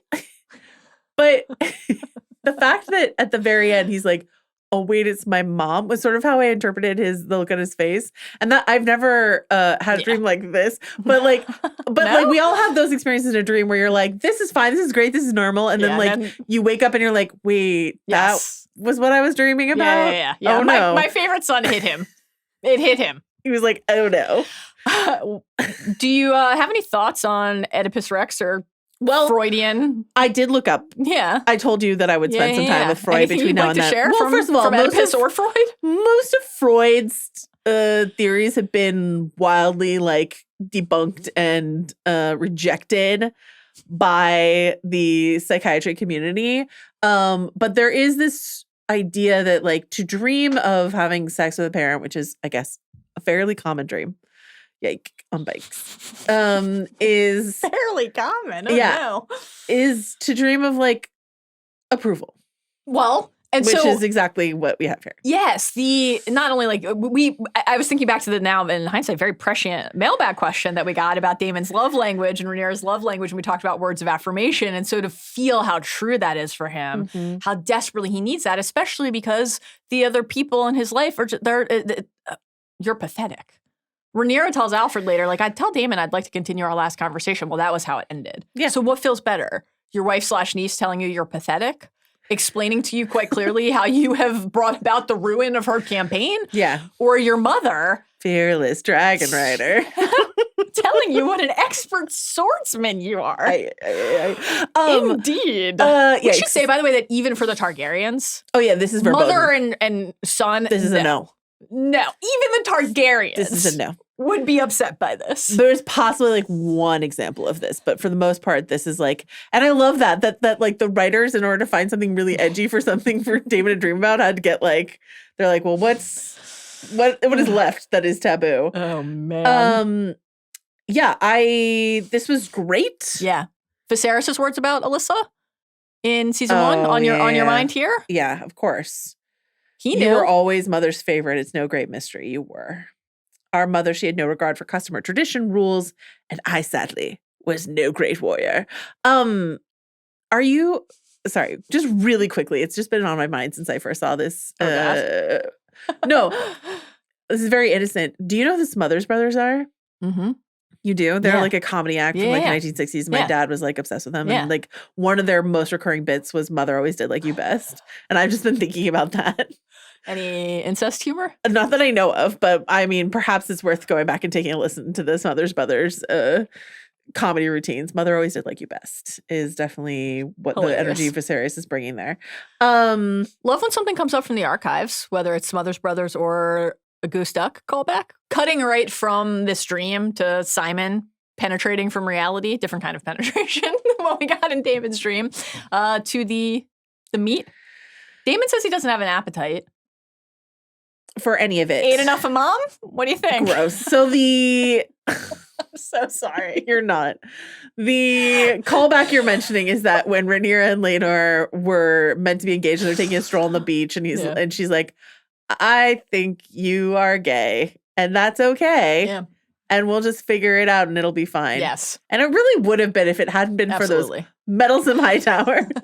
You know, it made me really sad thinking that Rhaenys died without learning that Laenor was alive. That was brutal. But then this callback to Laenor and thinking of how he lives on in more ways than one. That was nice. Fixer Upper Harrenhal. Simon wants to know if Daemon, The money pit that is Harrenhal. yeah, is gonna get the queen to fork over the coin for this surely heedless and inane pursuit. And Daemon says, Joe, he's going to guarantee the payment himself. Doesn't want to ask. Rhaenyra does. If I am supplicant to my husband, Daemon, I'm not going to ask Rhaenyra for coin at this point in the story, at least. In this point in the episode, they both refuse to reach out to the other. I think what's most important about this, not just like, I don't need the approval of the queen, which, you know, again, Alys will sort of poke at this bruise a little later on, but like, is Simon sort of dwindling patience with Daemon? Yeah. I loved the adjacency of get up with the grandsons to try to appeal to Daemon's ego still, but then he almost can't help himself from like, but you're the prince. What do you mean? Call you the king? Yeah, actually, that consort bit is important. Anything on that titles exchange that struck you? Because, you know, we're only a couple episodes removed from Daemon saying, it's not my prince, it's your grace. And now your grace isn't sufficient, right? We keep escalating. I want to return to this. I want to come back to this. Okay. Exciting. Green Council. Whew. Alicent. Boy, is there some side eye in this scene. This is an incredible Alicent scene. This was, in terms of just like the filmmaking in the episode, one of the more interesting sequences because of the rush of the buzz that Alicent is hearing as we glimpse all those little other conversations about ruling. I thought a lot of this episode was heavy-handed and stuff, even stuff that people like kind of liked, like the Rhaenyra and Daemon like leaning on the fireplace mirror shot. I thought was a little like, I don't know, felt a little gimmicky. This really worked for me. Yeah, the sound dropping out and just focusing on Olivia Cook's face as Alicent's like watches every single grain of power that she scrabbled and strained to accrue for herself. Just leave her. Right. She let a moldering corpse fuck her for years and years and years. She showed her feet Literally off years. To some guy, and none of it matters. For what? Great lesson, ladies. Yeah, this is something indeed. Right. In all of King's Landing, is there no one to take my side? And she finds herself in this moment making her pitch to rule and realizes that the answer is no. Orwell, to his credit, does say, she's got the experience that we need, actually, but everybody else. We expect Ironrod to come in and be a dick. This is what I said. I said Orwell is the... This was a good... Orwell moving up again in my esteem after some questionable moments during the lives. Wanted more out of him then, but it's nice to see, we learn from our mistakes. We do. Yeah. We expect Ironrod to say, yeah, you did fine in a time of peace, but like this is war, and give us that comp to the way that Alfred is behaving over on the Black Council. But Larys saying... it must be Prince Aemon. What would it say if in response to Rhaenyra's crowning, we raised up a woman of our own? Hits us. We feel Alicent's pain in that moment. Criston, who can't meet anyone's eye because of his shame. But I did love Larys being like, the hand? He's like, your new boyfriend? What does your new boyfriend have to say about this? The hand speaks with the king's voice. Like, do you have any thoughts, Criston? No, you can't meet our eye, but will you chime in at all? Yeah. Also, it was just I loved the fact that no one, and of course, but no one suggests that Criston, the hand of the king, step in. Right. Whereas, like, Ned is Robert's hand. Like, Ned, you're up, right? Without question, if Otto had been here still. Oh, yeah. He's immediately stepping in as regent. There's no doubt, but nobody thinks of Criston that way. The thing about what Larys says here, of course, Criston says, Aemon's next in line, it must be him. He obviously doesn't feel great about that, but he does say it. With what Larys says, that what would it say if we raised up a woman of our own and we can feel as that rush of sound is coming in on Alicent, we don't leave. The camera stays on her the entire time that business is then being conducted, is that she has to confront the fact that while it feels horrible and it is like the follow through on what Rhaenys asked her in the penultimate episode last season, like, have you never imagined yourself on the Iron Throne? And now we know she has. How's and that window looking in your prison? Yeah. That scene just, so good. She played an active part in bringing about the circumstance that she now deeply, deeply, deeply resents. They can't have a woman rule because then the entire argument for Keeping taking Rhaenyra the throne from off- Rhaenyra yeah. crumbles. And she helped ensure that she can't do the things she wants to do and live her life the way that she wants to live. Well, if it isn't the consequences of my own actions. No, like totally. So effective. I thought it was incredibly good. And what I loved about this, and this will come back later when we talk about Daemon a bit more, is how complicated our feelings are for Alicent in this moment, right? Yes. We are all of us. You don't have to be a woman to feel what it is to just be cut out of something that you have worked very hard for. Yes. And to be talked around and talked down to and diminished the way that she is. So watching Olivia Cook's face and like, I mean, for me, I will project and say, if it were me, I would be trying so hard not to cry at that table. Same. I would just be like, it would just take every shred in me not to burst into tears in that moment. Not to show them how they made you feel. Exactly. Yeah. So for the sound to cut out, for her to just focus on keeping it together until she left the room, that is so relatable. And at the same time, we can all be like, you made this goddamn bed for yourself, Alicent. Absolutely. And that is what is so beautiful about this show or the gray area characters that George R. R. Martin likes to explore, where you can feel empathy and like derision for a character in the same breath. Yeah, absolutely. It's exquisite. In equal measure. Yeah. It is fantastic. This was like riveting to watch. I loved it. And the way that we feel her almost active fear of Aemond. Mm. And he is the quiet counterpart, right? He sits there in silence as they recommend him. And then he reaches over for that ball and he takes a seat. And then he immediately launches into, and it's close the gates and we see her horror, right? Oh my God, look what will happen to the city in his hands. Mm-hmm. But what's the first thing he does? Like after the close the gates, cut down the rat catchers, undo the thing that my idiot brother Cut down did. the fucking rat catcher. We see right away what kind of active, he's not going to ever have a moment where he is allows himself to be in a position where he has to say to somebody what Aegon said, which is like, they don't take me seriously. They don't listen. Or they don't care what I think. What would you have me do? What would you have me do? What would you have me do? And he's calling out Larys for the loss of Harrenhal. Yep. And he is talking to Tyland about Jason Lannister, who we'll talk about a little bit later on. Yeah. Right? But he's just sort of like business, business, business. Here, let me tick down the list. Yes. I got agenda items for days. No hesitation, which is what we were expecting based on Fire and Blood.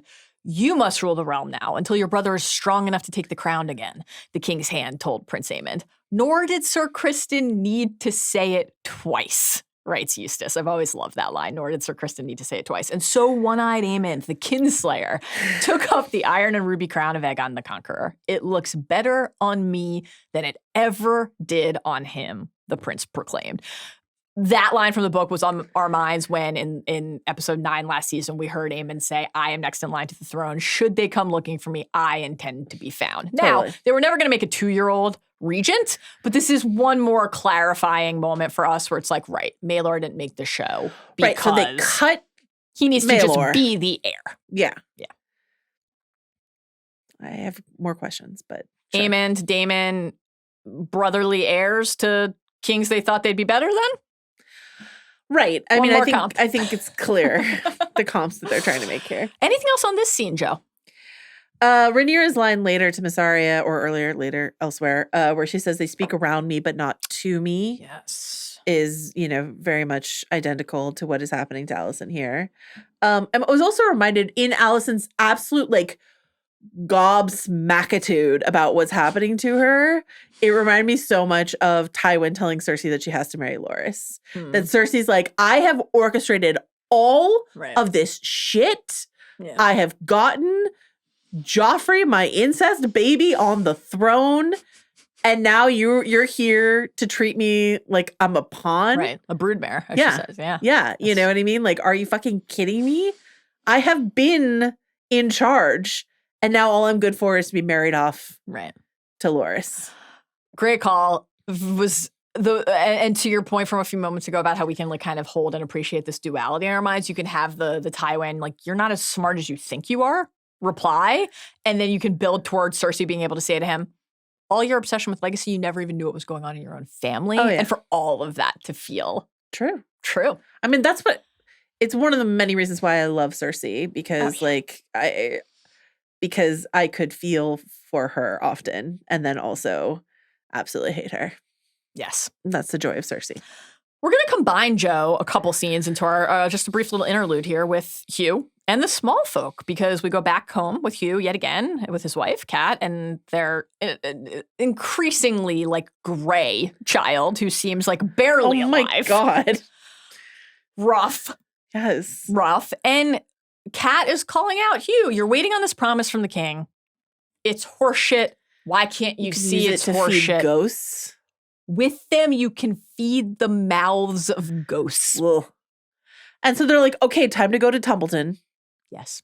He doesn't want to be a beggar, beg her brother to house them, but she's like, let's be smart. Let's we'll get out. Go and then lock the gates. Interesting to see a member of the Gold Cloaks announce during the closing of the gates, by order of Aemond Targaryen, Prince Regent and Protector of the Realm, and the way the people respond to that. Like, did they say Aemond? What about Aegon? What happened to the king? And how, again, like a move that is meant to establish some sort of control and order just incites more panic in the throng there. The throng, by the way, that is just screaming for meat. I hope they got, I don't want them to have Meleys' skull, but I hope they got it like into the catacombs. Keep it away from the hungry masses. My God. Back to Alicent. We only left her for a moment. It's time to head to the courtyard for this scene with Criston. And Cheese's dog. I need this dog to find his way to a loving home. The fact that he has been sitting there for weeks under Cheese's rotting corpse is so upsetting to me. Maybe Darren can come adopt a boy and his dog. So I have to wait until season 3 Yeah. to meet Darren, Targaryen, and to see this sweet little pup find a good home. Yeah. All right. I mean, it's Or better maybe than him not finding. You know a what? good home. Actually, I kind of want Ulf to adopt him. No, this is That's yes. the stuff. This is the stuff. This is the stuff, Yeah. Lionel. This is the stuff, Yeah. Lionel. Ulf and a little pup? dog. Yeah. A pub dog? Yeah. And This he is would why treat him they're so you. well. He would He treat would him love him. so well. He would make sure he had lots of pets Yeah. from He would treat from him pals He would over treat him a all kind of, drink. like teach him all kind of tricks. I do think he'd let him drink ale, though, which is maybe not great. Like a but- little bit. A little bit. Okay, this scene ruled. This is fantastic. And this goes back to what I was just saying about Alicent, and I'm going to say it now about Criston. Yeah. Which is just sort of like, Look into the camera and I apologize. have I'm not apologizing. I have hated Criston. Yes. Oh, yes. For a very long time. Because they didn't give his character much dimensionality, right? And we would occasionally hear from listeners who'd be like, well, don't you feel for him because he's like, you know, he's lower born than the people around him, or the like gods he's Dornish sort of racially tinged stuff around him. And it's like, I want to feel, I want to feel, Queen. I want to feel that story. Yes. I really want to feel that story. And I wasn't feeling it because I was just like, he's just so toxic. And then to have him here be humbled by what he saw. Yeah. And express that, the fear, the like, I don't know who like the admission of frailty, which is something I've been like looking for from him. Right. Was so key to me all of a sudden being like locked into Criston Cole. I'm not like, I'm still. You're rooting for him? I'm not. You care about him? I'm not. You need him to win? I don't. I find him so much more interesting than I did 2 weeks ago. This is a great scene. Let's hear the meat of this conversation, and then let's talk about a little bit more why we loved it so much. What did you see? Their armor melted. There were men walking, they were on fire. We have given the war to the dragons. The dragon rider should lead us. And what of justice? Of temperance, or is strength now to be our only god?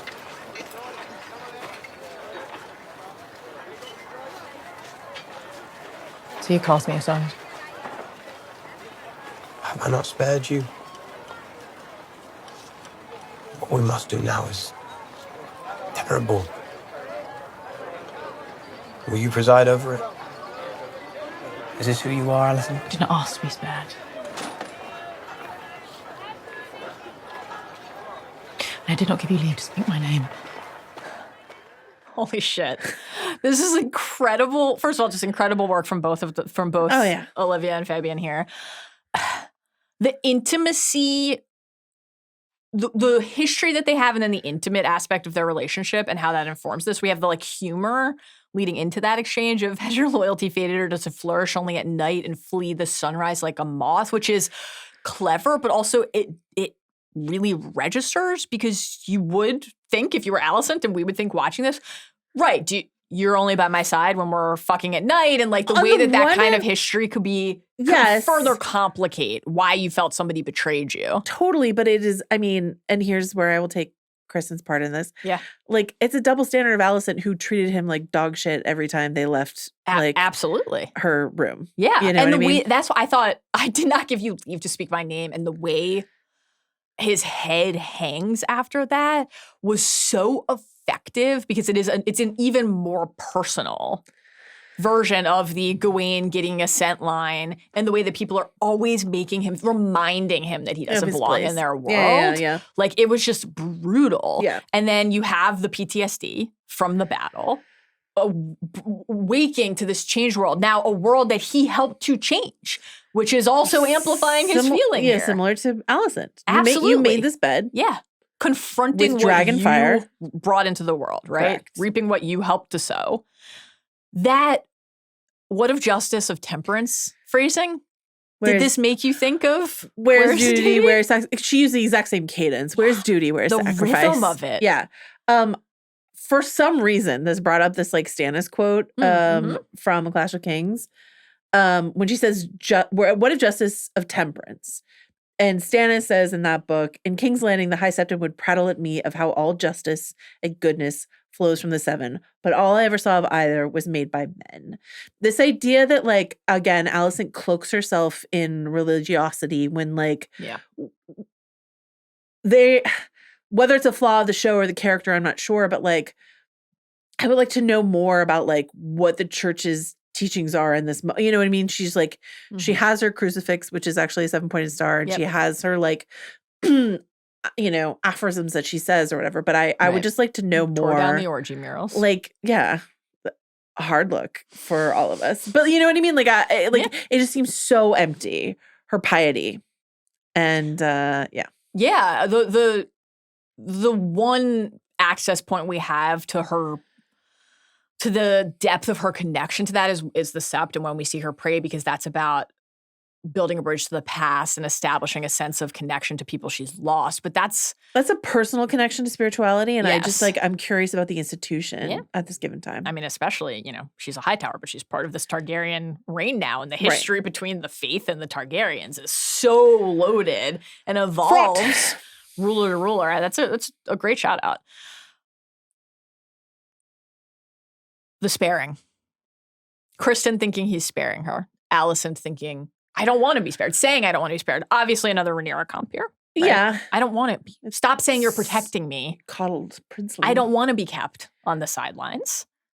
I thought the voice break on what we must do now is terrible. Was quite good. Yeah. Their armor melted actually got me more for some reason. Just because he's this is the thing I understand, which is war and battle and armor and all of this.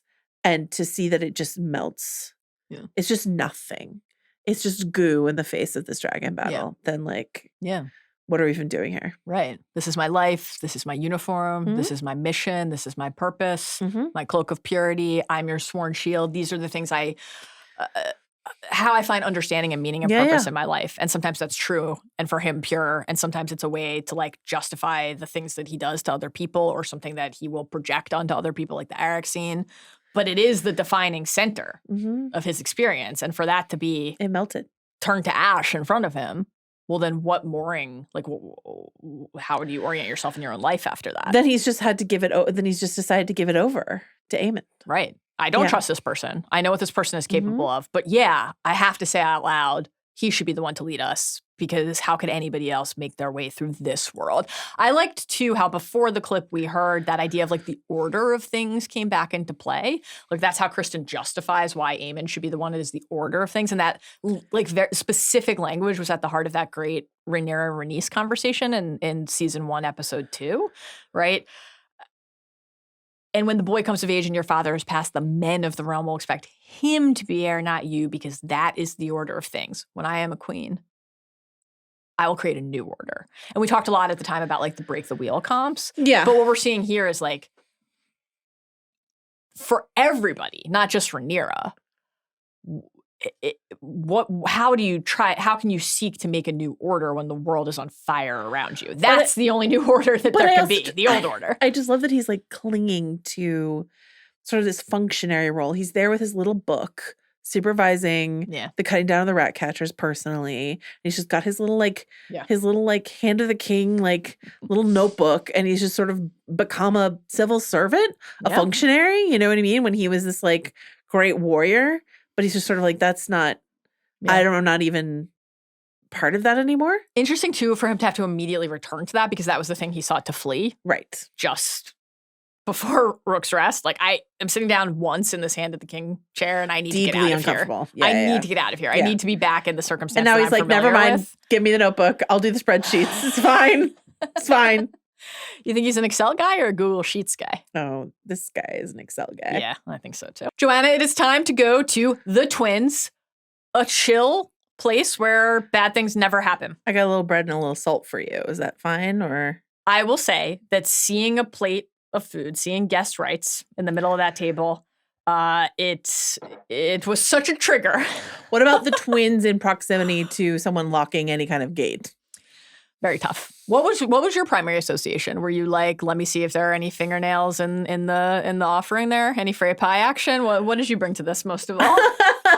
Just pride in Jace. Yeah, same. For his diplomacy same. here. And delight in seeing Vermax. Yes. Sweet, beautiful Vermax. So chic. Was such a little baby when we last saw him. The line of the book here, nearish this moment, is it was Jace who came to the fore now. And I just sort of like love that as like, because we're gonna get Jace and Rhaenyra at the end of the episode talking about like what next with all these dragons we have, but also like Jace and his pommel sort of nabbing the twins, the crossing for Rhaenyra. Love it. Absolutely huge. I like, again, the Vale, the North, the crossing. It's an incredibly impressive CV that Jace is building. And it's not like this was instant. He had to work for it. The Freys, they have a question and a concern that other characters, including in this very location, have weighed before, which is, my liege lord, the ruler in King's Landing, what if they don't want the same thing? Mm-hmm. And so when we're hearing Forrest Frey and Jace have this conversation, we're thinking back to Walder and Kat when they are trying to secure the crossing to hopefully make it to Ned in time back in season 1, which leads to all sorts of things, Rob's marriage pact, etc. I hope it was a very beautiful bridge. Honestly, it is. We can see it is a very beautiful bridge, Joe. But we call back to that moment. You swore an oath to my father. Oh, yes, I said some words. But then I swore those to the crown, too, if I remember right. And so that tension, the dance is a ripe stretch of the story to explore that idea. Well, what if the paramount of your region wants one thing or hasn't made a decision at all, and the crown wants another? What if there are two people vying for the crown? What if the various lords of the Riverlands can't get on the same page? What decision are you supposed to make? And so what do the Freys do? They pursue their own advantage. We're afraid of Aegar. What's in it for us? You going to protect us with your dragon? You are? You're going to offer up Damon too? Is he going to listen? Your mom's going to make him? The way that all parties in that scene were thinking about how to leave that moment with the thing they need was fascinating to watch. What else did the initial so many vows they make you swear and swear conversation ping for you? Couple things. Forrest mentions that winter is coming. He doesn't say it in so many words, but he says the winds are rising, Yeah. Which is a very Riverlands way of saying winter is coming. And then Jason Lannister gets another mention. He was mentioned in the small council scene. He's mentioned here again. And we've gotten mentions all season about the Lannister forces amassing. Yes. We have questions about timelines and how long it takes to amass forces when like all other things are happening around them. But anyway, Jason Lannister and his forces are amassing in the west. We've got our eyeballs on Craig Stark's promised Greybeards coming from the north, and Jane Eyre's potential Knights of the Vale. Yeah. Also north of the Riverlands. Right. And then whatever fucking mess Daemon has made of the various river lords in the meantime. Boy. All of this stuff is sort of converging. Yes. Into one very rivery place. Yes. Quite helpful that you ran through the map earlier in the season. Exciting stuff. I think it's interesting. I think it's wild that we haven't checked in with Jason since we keep hearing about him. Yeah. Like, I think that's really weird that we're on episode 5. And if Jason and the Lannisters have a role to play in this season. Yeah. Well, we've seen the Lannister soldiers in the trailers. We see them in the trailer for next week. So hopefully we'll be with them at last for more than a moment. But who can say? Spend some time with Jason. Who can say? And then we've got Forrest Frey and Sabbatha Frey. And these are 2 characters from the books. Yep. We do have some questions about this Sabbatha Frey. Both of them actually are quite different from the sort of more warrior-esque versions that they are in the book. Sabbatha Frey specifically, I think fans of Sabbatha have some questions about how this depiction aligns with the Sabbatha. There was some preseason sort of casting news that this character was called Lady Serena. It's unclear, actually. I feel some question marks around whether or not this is actually Sabbatha Frey or if we're going to meet another character in season 3 who's Sabbatha Frey. Right. But that's all I'm prepared to say vaguely about it until... Which they've done with like other houses, including the Blackwoods and the Brackens. Like here's another Blackwood for you to spend some time with who's different from the one you knew. Yeah. Very interesting. The Frey pursuit of Harrenhal. This was something that Chris was kind of confounded by. What do you want to say about this for other viewers who might also be like, why does everybody want this heap of shit? And what do you want to say about that in terms of just the lore that Harrenhal, the pull that Harrenhal holds for people more broadly, but also like for the phrase, why a status symbol of that sort would be desirable? I'm so glad you asked me. Harrenhal is the epitome Frey scholar, longtime Frey scholar. Harrenhal is the epitome of I can fix him. It's in that sense no better place for Daemon to be, really. I can fix him. It's a nightmare for everyone, but not for me. It'll be just a status symbol. The Freys are always feeling inferior to other river lords and always sort of grasping for status. This is certainly true of Walder Frey. And so this idea that like, yeah, the twins are nice, but Harrenhal would be better and bigger. And what if you had fucking both? Yeah. What would they say to you then? Oh, they bend the knee to you. You know what I mean? So, like, I think everyone wants Harrenhal, despite its incredible money pit DIY status, because it's the biggest. It's the biggest castle. Vast lands, like the status symbol of just being the one in that seat. And also the hubris of all these characters. Like the fact that nobody is fazed by the curse and the doom that has befallen so many who've walked under that gate feels right. Yeah. Not for me. Yeah. It'll be fine for me. It definitely will be fine for me. And I'm certain that nobody else who walked in there before ever thought that. Oh, I'm fine. On the Jace swagger scale. Yeah. Where did okay, you want Harrenhal, we're going to need something more. What do you need? Stand up, pour my wine, and then say bent knees. Bent knees. Rank for you in this swagger-filled episode. Oh, it's just below him later being like, sorry, that was a video moment. Incredible expression in the final scene. Incredible. Jace and Aemond really need to have a blue steel off. They're both like blue stealing as hard as they can. They're just like... cheekbones, aplenty, and like a little bit of pout. This is something that you and Mitchell and Harry Collette are both constantly doing, and I support them in that. Great stuff. Do you think they are Zoolander fans? We know you and Mitchell is a cinema fan. Cinema. Apparently, the children call it mogging, and I'm like, does no one remember blue stealing? But anyway, interesting. Sad. Is Zoolander not a hip reference for the youth anymore? Oh no. It's possible. Oh no. that like 20-year-old film is no longer Oh boy, I'm going to have to reflect on this later. Jeez. In the present, I will be reflecting on Daemon Targaryen chopping like 4 logs of wood and pretending like he really got his hands dirty leading the war effort. He got blisters. Okay. Joanna, I would not consume the werewood leaf magic potion from the witch. I would not let the witch put the surely hypoallergenic, only 10% hallucinogenic, I swear, ointment into my open flesh. I wouldn't do any of that. And we have some questions on would Daemon do other things that we're going to talk about in this sequence here. Oh my God, yes. So Alys is kind of like watching from the balcony, comes down. They have We heard the exchange. screams, presumably the screams of the Riverlands. The Brackens, yeah. The women and the children. And the children, Exactly. too. And the children, too. And the children, too. So I didn't go back and listen, but one of our listeners wrote in asking if they thought Rhaenyra's screams from her miscarriage at the end of last season was mixed in. I didn't go back and listen, but that's an interesting thought. Jeez. Yeah. Oh, I thought boy. Alys is just directing the screams that she's hearing on the wind into Daemon's Yes. The wind sent me word Yeah. from Brackenland. News. I've hit the I've activated the share button and sent that Share your my way. screen. I am curating your TikTok. She's got some feedback for Yeah. Daemon.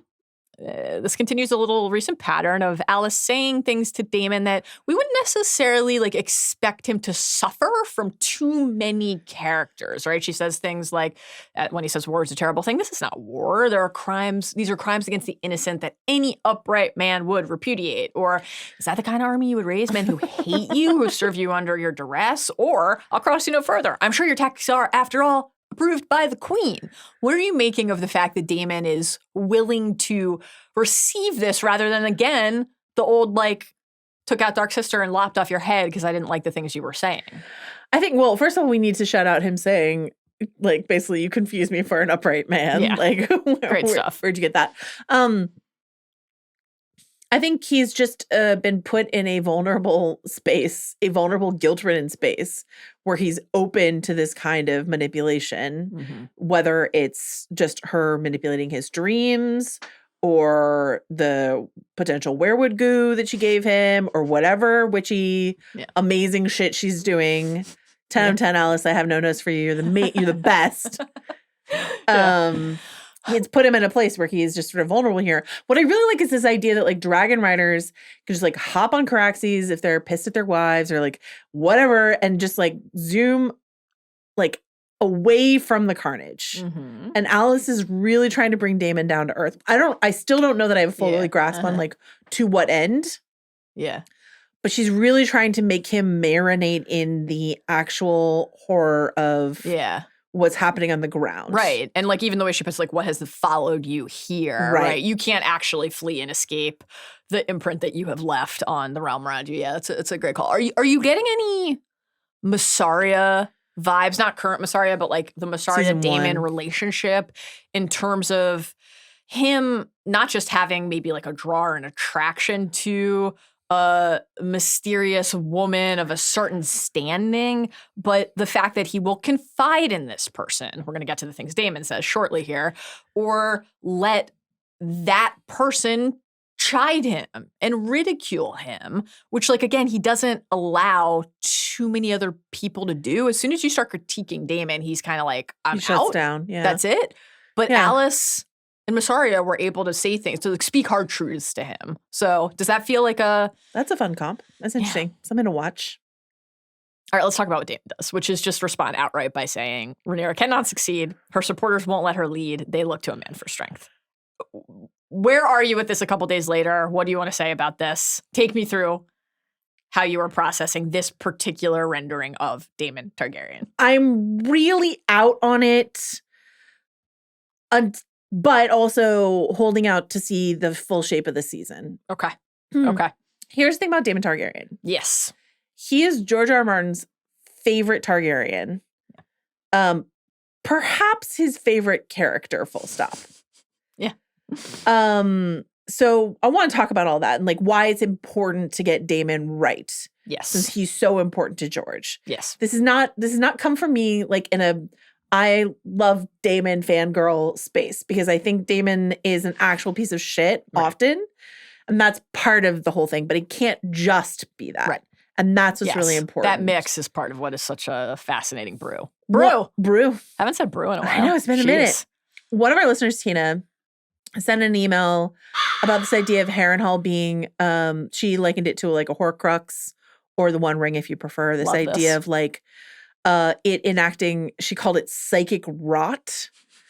Incredible. Less hypnotic therapy and more like a psychotic, she said, psychotic rot. Is Alys trying to drive a wedge between Daemon and Rhaenyra by digging up and feeding Daemon's darkest fears / ambitions?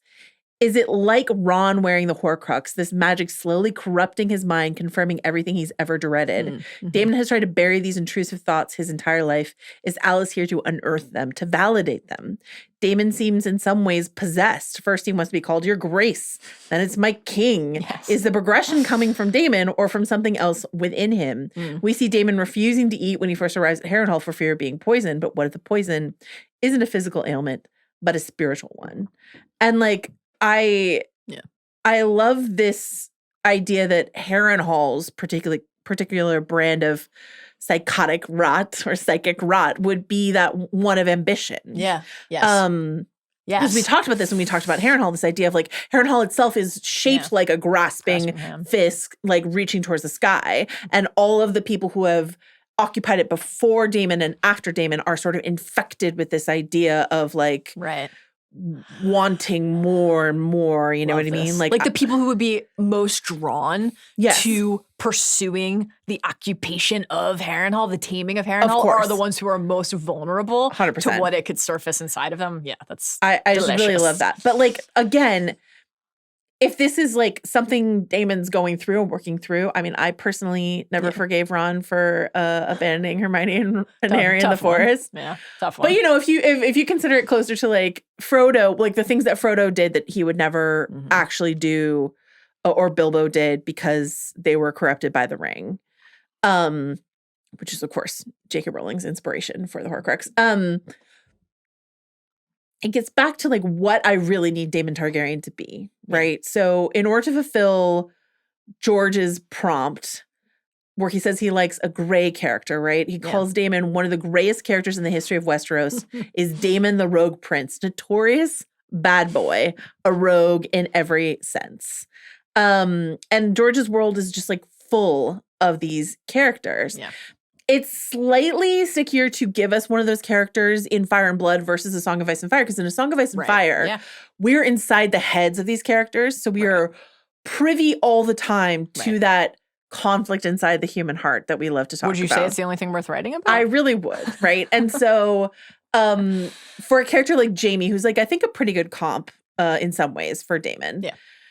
In Jaime's inner monologue, in A Song of Ice and Fire, we get lines like, and me, that boy I was, when did he die, I wonder? When I donned the white cloak, when I opened Aerys' throat, that boy had wanted to be Sir Arthur Dayne, but someplace along the way he became the smiling knight instead.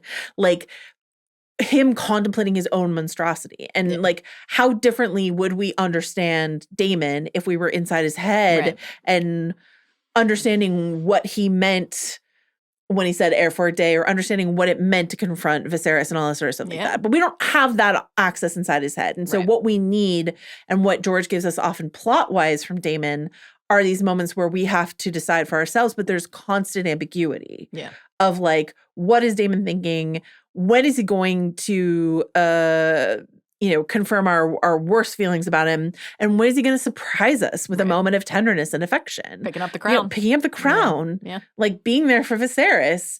And so I think they've just done such a good job in graying up some of the characters that are a little bit more black and white in Fire and Blood, like with Alicent. We talk about this a lot. Yeah. They've done such a good job with Alicent. And we've talked inside this episode about all the moments where we are asked to feel sorry for characters we find somewhat monstrous, or feel empathy for, you know, a Criston Cole and Alicent Hightower. In this season, Aegon and Aemond have all had these moments of like, I feel for this guy. I really do. Yeah. Daemon has not had any of those moments this season. There's not a single moment I can think of this season where I'm like, I really feel for Daemon in this. And that wasn't true of season 1. Certainly not. And so I kind of feel like it's something that like is an overcorrection of a response to Daemon, the character in season 1 that both Ryan Condal and Sarah Hess and a couple other people who work on the show talked about, where they were just sort of like, we don't understand the baby girlification of Daemon Targaryen. Like, Condal told us, he's like, I understand the allure of him. Yes, why people find Daemon fascinating. Of course, but like, that's different from people were like, yes, yes, murder me, daddy. And they were like, no, that's not what we want, right? And I agree, that's not what you want. But like, I think they veered too far. And I think this is what some of the quotes that Matt Smith was giving about his character this season, this sort of dissatisfaction with like, Daemon is like on the back foot. Now, again, if we're in the middle of some sort of like movement, which I really feel like we must be. I hope so. Then I'm just like really ready to be here for where this character goes. But like, this like abject disloyalty to Rhaenyra feels so out of character for me. And I understand that some people are listening home and being like, he killed his first wife. What are you talking about? But I just think if you think about Viserys, like he would say to Corlys, like, he was never good at it. What? He was never good at being king, or I would be better king, but not like, here's my plan to usurp my brother's throne is not something Daemon ever would have said. And that loyalty and that familial affection is a key part of Daemon being a gray character and not a like pitch dark black villainous character. And that's why he's George's favorite, is that he's complicated. He's both. He's all these things, you know? Yeah, absolutely. Yeah, I broadly agree. I think the Ron Horcrux comp is an interesting one because while I think the inability to forgive is reasonable, the reason it's a tough one when he leaves, it is. But he came back.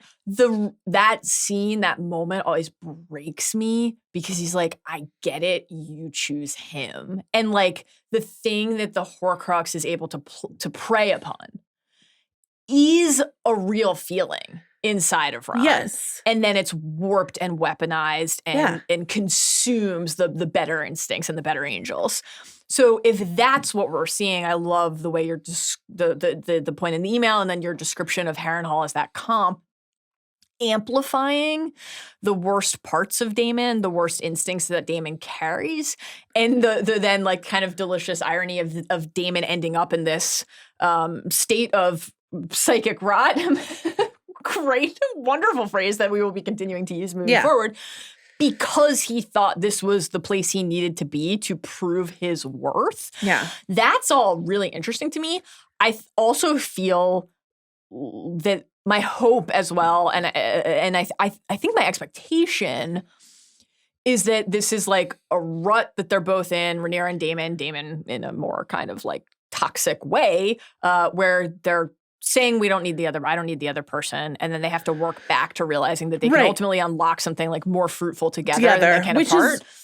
Which is not even like a spoiler based thing. It's like it's like what Condal was saying about that this season is about their marriage to a certain degree. And also the book problem that we've raised a couple times, which is that Rhaenyra's off the board at this moment in the book, and Daemon's just at Harrenhal with like 5 sentences to his name at this point in the story, right? Yeah. So they're like trying to figure out like what's interesting to do with these characters where we don't have text to explain what they're up to. So what are they up to? They're dressing up as septas and sneaking into King's Landing, but they're also just sort of like really processing what does it mean to have this alliance with this other person. Navigating the internal conflict. I think that Condal's quote on Inside the Episode, though, I did find like troubling. A little alarming. This is kind of the counterweight to us being like, we hope and expect.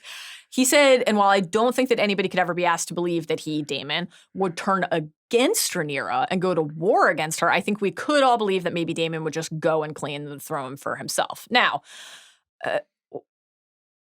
that's not, I think, our read on Daemon to this point. And so the question of whether that will be an evolving view or an adaptive change. The moment that's still of, because like you cited what he says to Viserys, about Viserys to Corlys. We've talked about what he says to Rhaenyra in this season, et cetera. Like he held Viserys in a state of judgment for the way he ruled, but also wanted him to bring him closer to let him help. He believed he would be better, but he didn't necessarily want to take the throne from him. He said, just like, let me help you. Yeah, even the our way that powers combined. Let's Voltron. Even just the way he constantly like refers to himself, including to Alice in this sequence, as Viserys' rightful heir. I consider that language deliberate from Daemon, that it shows us I am the one who is meant to carry on his legacy. Now, there are things he would change about the legacy, things he deplores about Viserys' legacy, but he thinks that he should have been the one to continue it, not necessarily to replace him. And that does feel like a kind of important distinction. I agree. Right? So the moment that I still can't shake, even though we do have, this reminds me a little bit, this is for Jack, who's helping us out today, of like a baseball argument where you can always find the stat on Fangraphs that you need to make your case. Like there are plenty of counterpoints to this, but the one that still sticks out to me, even though this was so long ago in the canon now, is, Viserys saying Daemon has ambition, yes, but not for the throne. He lacks the patience for it. And Otto's reply is like, the gods have yet to make a man who lacks the patience for absolute power. But Daemon, we watch him kind of glimpsing that through the lattice work. Yeah. And it just always seemed like that little kind of tiny little smirk and laugh was like appreciation. He gets me. He gets it. That's the person who everyone else thinks I'm a monster. Yeah. And that's the guy who understands that I'm flawed and I make him mad, I make him disappointed, but he knows like my heart. That's different than this for sure. I really agree. Yeah. So again, I think my fear is that it's a bit of an overcorrection from like something that happened in season 1 where like it's the same thing where it's like, I don't know, people thinking that Joe on the show You is like a dreamboat and you're like, no, a literal psychotic stalker and killer. And sort of it's complicated. One other thing I wanted to talk about. Oh man. There's this idea that like, which you and Chris raised on Talk the Thrones, and a lot of people have been latching on to this moment where Alys walks away from Daemon in the hallway and she sort of, it's definitely staged in a way because she's walking very carefully, like to hit a mark so that she disappears behind Simon Strong, as in like he comes to the fore. She doesn't actually vanish. She walks behind him so we can no longer see her. Then the camera cuts away and then it cuts back and she's gone.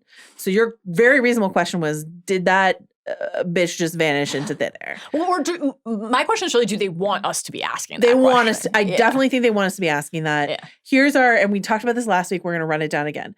Has Alys talked to anyone else at Harrenhal yet? Right. No. Right. When she walks in her very first entrance in episode 3, and Simon is like, we're bending the knee, don't worry, we'll hop to it. One of the random strong boys who's always at the table, when she walks in, he looks directly at her. Yeah. So like, right. Simon looks at her here in this Simon sequence. looks at her here. Yeah. Some people are wondering like if he's looking at her here, the way that he looks when Daemon looks at the empty air and is like, who are you? What are you looking at? Right. I don't see anything there. Right. Another thing is like, is he looking at her the way that like he looked at that the serving woman who Daemon thought was Lena. Right. So is Alys glamored in some way, where he's like, why is he talking to this random kitchen witch? Yeah. And one of the times that he sees Alys in this episode is like her pouring. Yeah. At the dinner table. Yeah. So like, I think these are all questions they want us to ask. Is she glamored? Is she actually there? Yeah. What's going on? And a question we asked before, which I think is worth asking again, which is like, what is her aim? Yes. If she's up to something witchy constantly, why is Sir Simon and his boys, why are they not experiencing weird dreams? Yeah. As far as we know.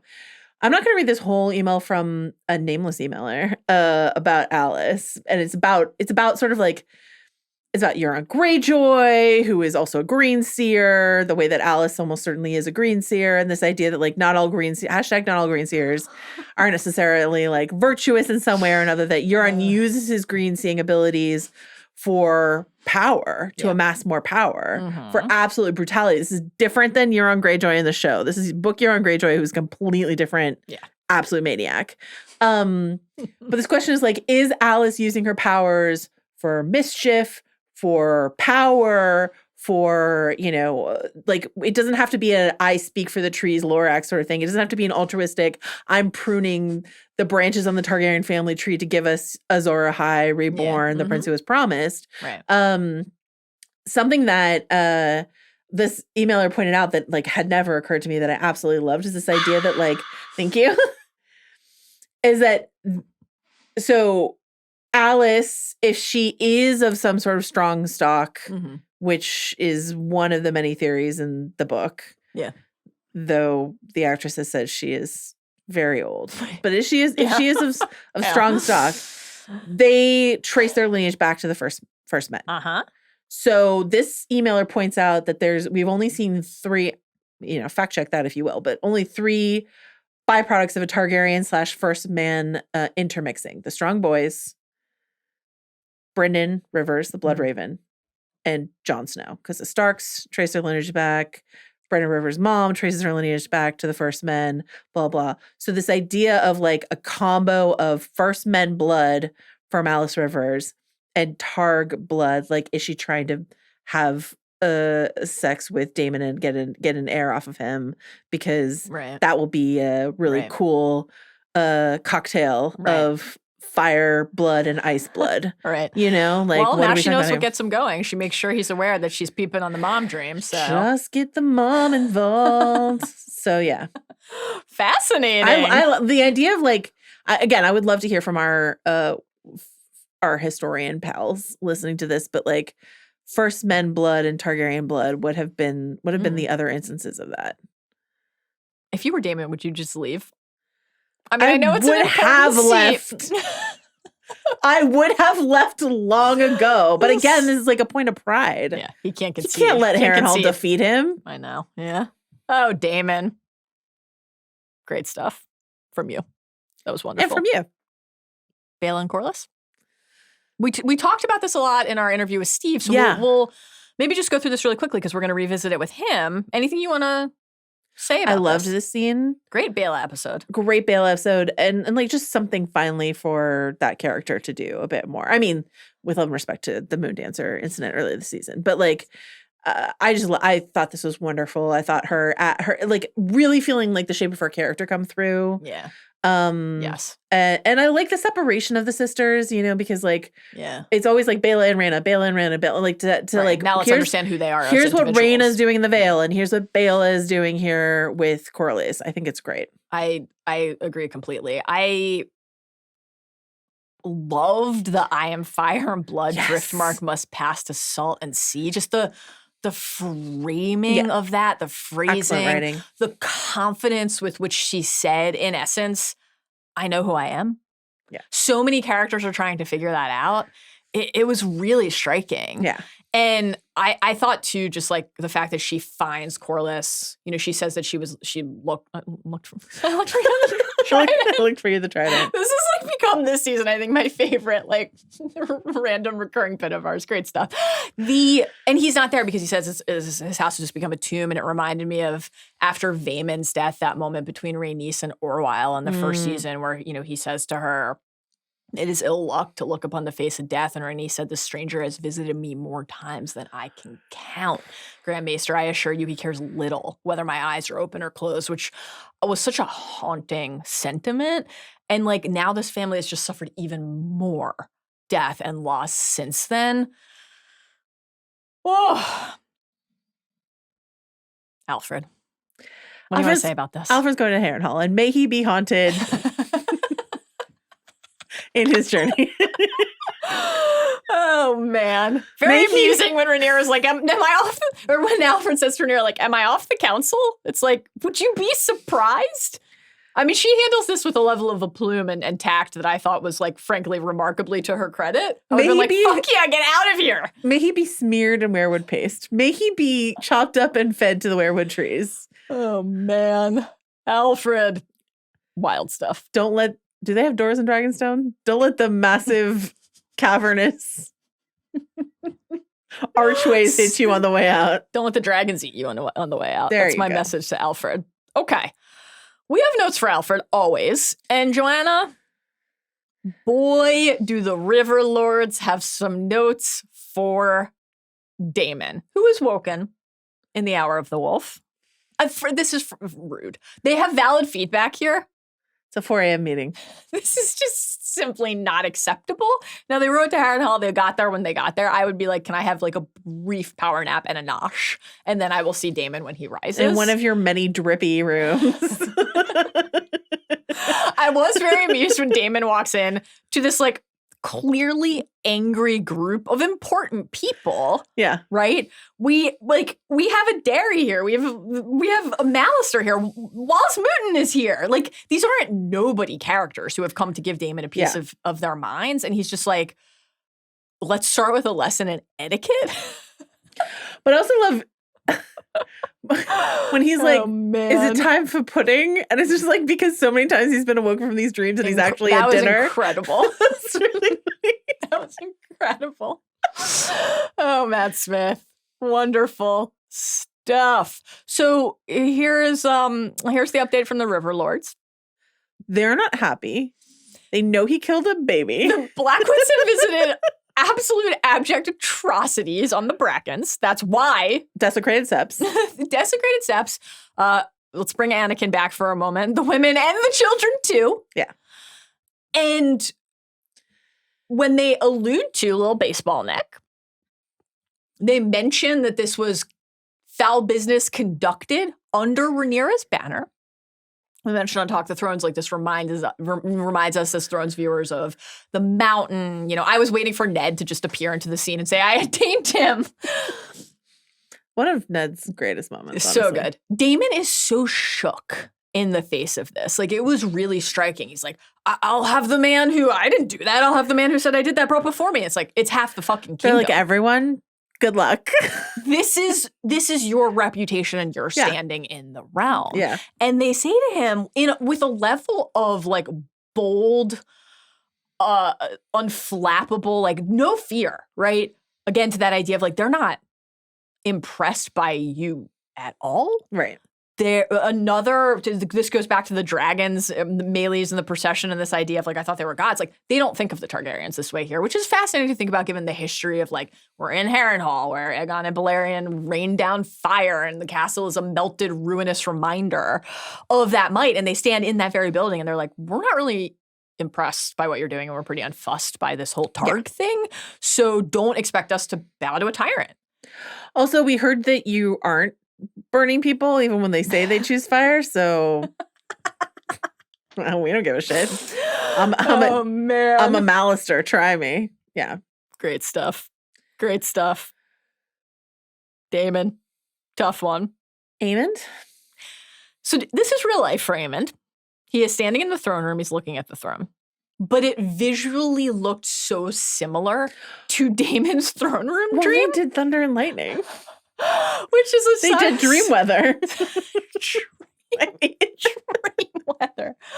I loved this. I loved this visual comp. Loved. What would you like to say about these two and the we promised, ties? we promised like a week or two ago that we would do a little like Damon Aemond foil conversation from a listener who's not a book reader who's like, okay, maybe you have book knowledge that I don't have, but like, can you talk to me why people are constantly comping these two?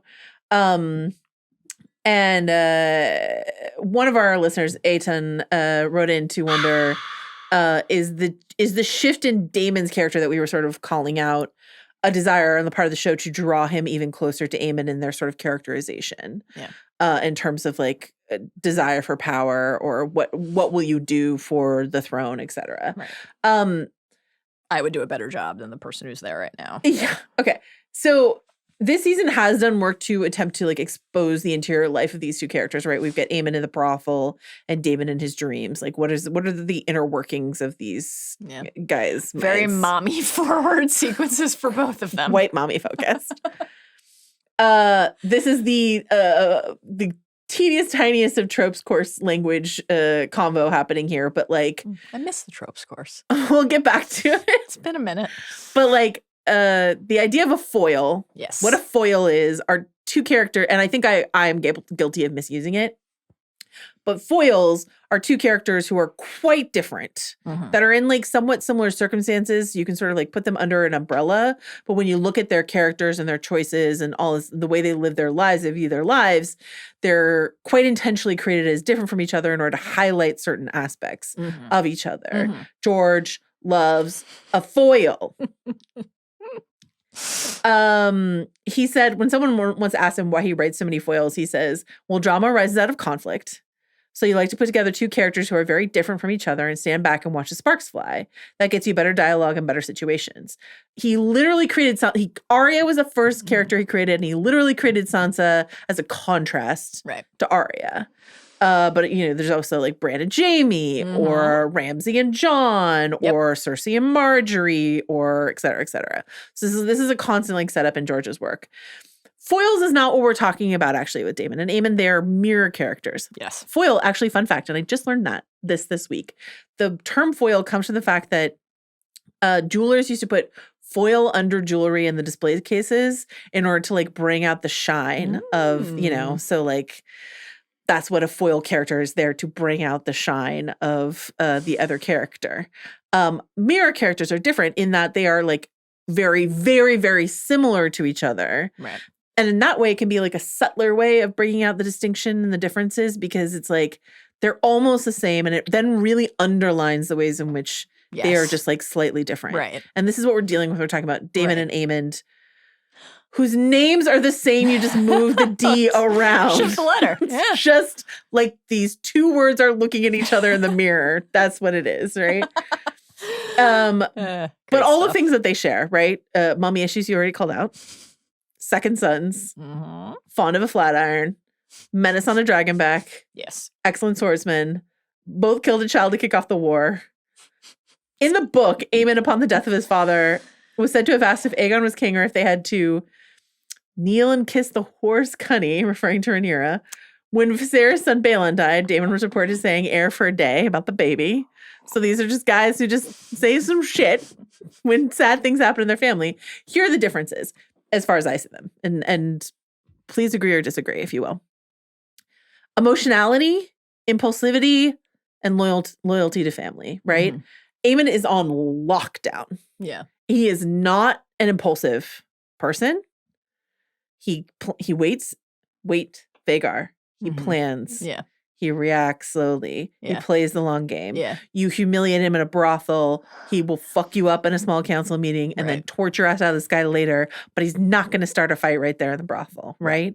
Daemon would have taken Aegon's head off in that brothel. Yeah. So like Daemon is much more of an impulsive person. But in terms of that loyalty to family thing, which goes back to our question of how Daemon is being depicted this season, Aemon doesn't give a shit about anyone in his family, maybe Helena. Yeah. He cares more about the idea. And this is ultimately one of the things they do share, the idea of like what a Targaryen lineage legacy more than the people. But not the connection to the people. Whereas like Daemon, pretty crap dad. Not as much of a crap dad in the books, but like pretty crap dad. But like in terms of like when it comes to Viserys and Rhaenyra, there is that like actual emotional connection there for him. And to Lena as well, as far as we know. And the last difference that I think is fascinating, and this is like very much a show choice, is the armor thing. We called this out before that Aemond is like sitting on Vhagar in just like leathers in contrast to Aegon. Yeah. But Daemon is constantly sitting in this like absolutely ridiculous, thick, dumb. Wings on the helmet and everything. Like cuckoo armor. Yeah. And like, once again, Aemond is just walking around in these like sleek leathers. Yeah. And I think it's just because it's like what Chris Ryan was talking about in the brothel scene is like, Aemond is the armor. Yep. When he was naked as a jaybird in the brothel, that was him armored up. For sure. So he's always wearing armor. Yeah. Daemon has to put on this like... Which is like a different, ultimately just like projecting a different, your insecurity manifesting in a different way. Yeah. It's like telling yourself you don't need any shell to keep you safe, right? Yeah. I think the impulsivity thing, like that's why what happened in Shipbreaker's Bay, what happened at Storm's End with Luke was so striking and that's why Aemond has carried it with him. Like, it's not just, I regret that business with Luke, but they were mean to me. Let me explain what led to it.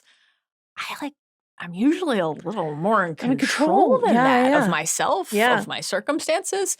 And that's the other thing. I mean, we've seen Daemon carry the emotional weight of the things that he has done. But when we saw Aemond say to Sylvie, I feel bad about this. We talked about this in that episode, in the second episode of this season. It was such a notable contrast to Daemon in that same episode being like, why are you blaming me for this? Like, it was a mistake. Accident. Who's saying I did this? Bring them before me. Oh, it's half the kingdom? Well, it's going to take a little bit long to get through that line. Yeah. But I think the question now, and this gets back to what we were talking about earlier today, is like, will we see that from Aemond again? I wonder if that will be like the last vestige of that vulnerability and softness. And if he will like let himself continue to express or feel that, or whether that will just be a brief difference between them that becomes ultimately more of a similarity moving forward. Love that. Mini tropes course, always a delight. Always is a thrill.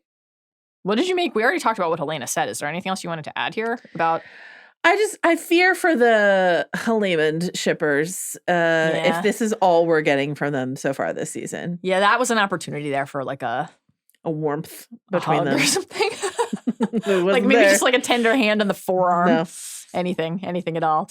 We already talked about Aegon choking out the little mummy utterance. So that takes us to our final scene, which is Jace and Rhaenyra doing some dragon math, which is thrilling. Get out the microfiche. It's time to do some research. We love a library. 23andMe and dragons. We love to use the search function on the Kindle app. Yes.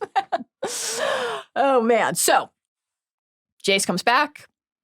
Rhaenyra is studying the texts on Visenya. Jace has some notes. Really the theme of the episode. A lot of characters have a lot of notes. Yeah. He doesn't think that this should be the role model that Rhaenyra seeks. And we've chatted about this already a little bit, but let's share this passage from Fire and Blood, which kind of sums up the complexity of Visenya Targaryen, the elder sibling, the sister wife, one of the two sister wives of Aegon the Conqueror. Spicy figure. Indeed. Visenya, eldest of the three siblings, was as much a warrior as Aegon himself, as comfortable in ringmail as in silk. She carried the Velaryon longsword Dark Sister and was skilled in its use, having trained beside her brother since childhood. The thing Rhaenyra, of course, did not get to do. Though possessed of the silver gold hair and purple eyes of Valeria, hers was a harsh, austere beauty. Even those who loved her best found Visenya stern, serious, and unforgiving. Some said that she played with poisons and dabbled in dark sorceries. Dabbling in dark sorceries is who doesn't like to dabble? I love to dabble. Love to dabble. So this is like the thing that Jace fears, right? Okay, you want to model yourself after somebody who did the thing regularly that we're all telling you not to do, which is like be on the front line. But of course, for Rhaenyra, that's the draw, right? Yeah. That's the appeal, is not only being in the mix, but being as consequential as the fabled figure in history. And like we've talked about Rhaenyra's personal connection to Visenya, tracing back to the beginning of the show. She wanted to name her younger sibling Visenya. If it was a girl, we had that Gods be good, this family already has its Visenya response from Viserys when Emma told him that. Rhaenyra names her stillborn child Visenya. We know that Visenya is a hero of Rhaenyra's. We've talked before about that great conversation between Arya and Tywin in Harrenhal, thinking back to the legend of dragon power and what Aegon and Balerion did at Harrenhal. And Arya's like, let's not forget also Visenya. Let's not forget the sister wives. So you understand why Rhaenyra would want to model herself after Visenya, but then you're also like, troubling figure in many respects, who was constantly helped bring the realm to heel, but was constantly in a position of peril. Maybe it was a dark sorceress and also was the mother to Maegor the Cruel. Jace the Cruel does not have the right ring to it. You know what I mean? No, absolutely not. So Jace is like, maybe not this.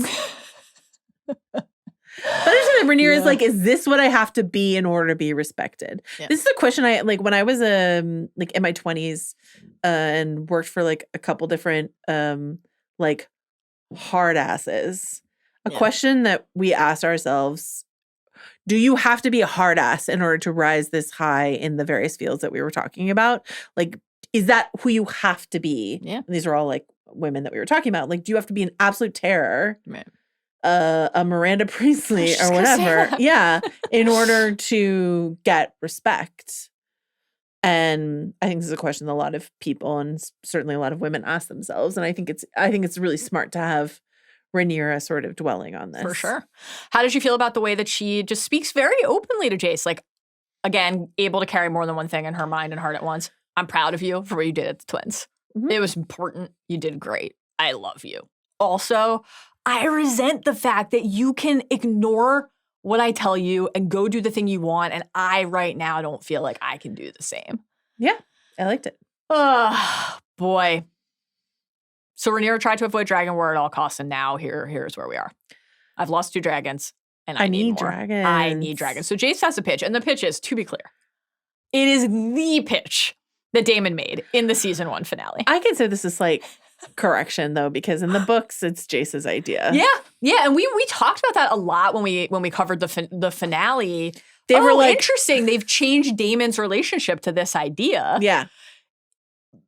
This actually felt kind of true to life to me, that like you're pissed at someone and you're like, I don't That's need a to dumb acknowledge idea. that. Yeah. And then someone later's like, what if it's the same Yes. idea? And you're like, ooh, Yes. Jace, your hair is so compelling this year. I It must is. It sure must is. follow. The Pomeline, it holds a lot of sway. So we have two large enough, meaning dragons, to stand against Vhagar. They are called Vermithor and Silverwing, and they sleep just beneath our feet.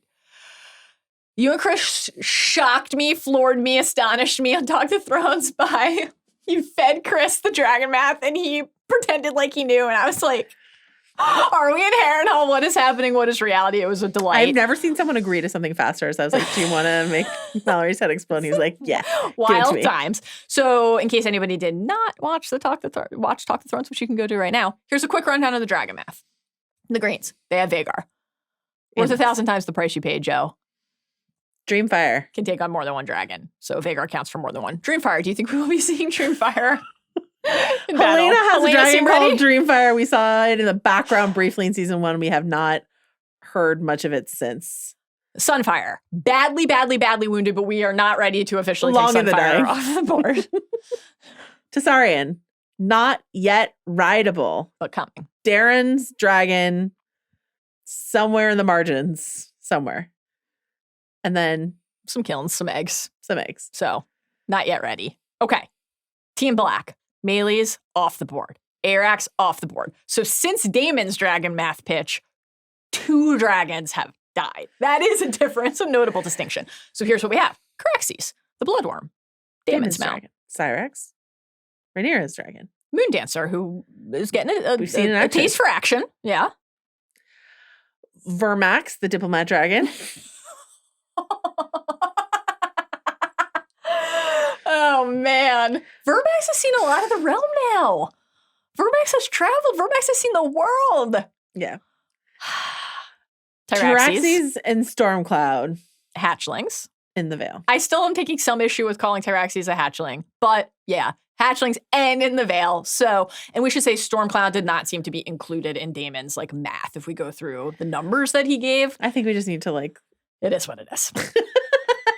Okay, and then unclaimed, but have been written before. Yes, right. So we'll have 2 categories of unclaimed here that are part of their math. So previously written, known to be able to pair with a rider, Vermithor, the Bronze Fury, the former mount of Jaehaerys the Conciliator. No big deal. Daemon sang to Vermithor at the end of last season. A lullaby. Beautiful. Silverwing, the good Queen Alysanne's mount. Yeah.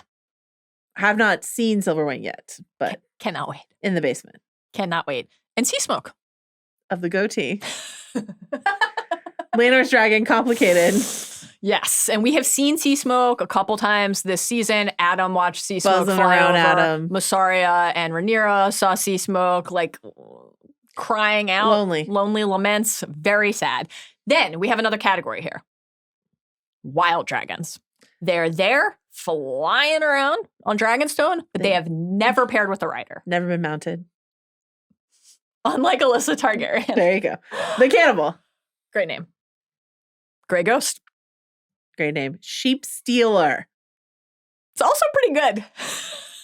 All of them are good. And then, of course, eggs. We know that, I mean, we saw a Daemon. That's 6 dragons. Yeah, it's a lot. At least. Plus all Kicking the around. eggs.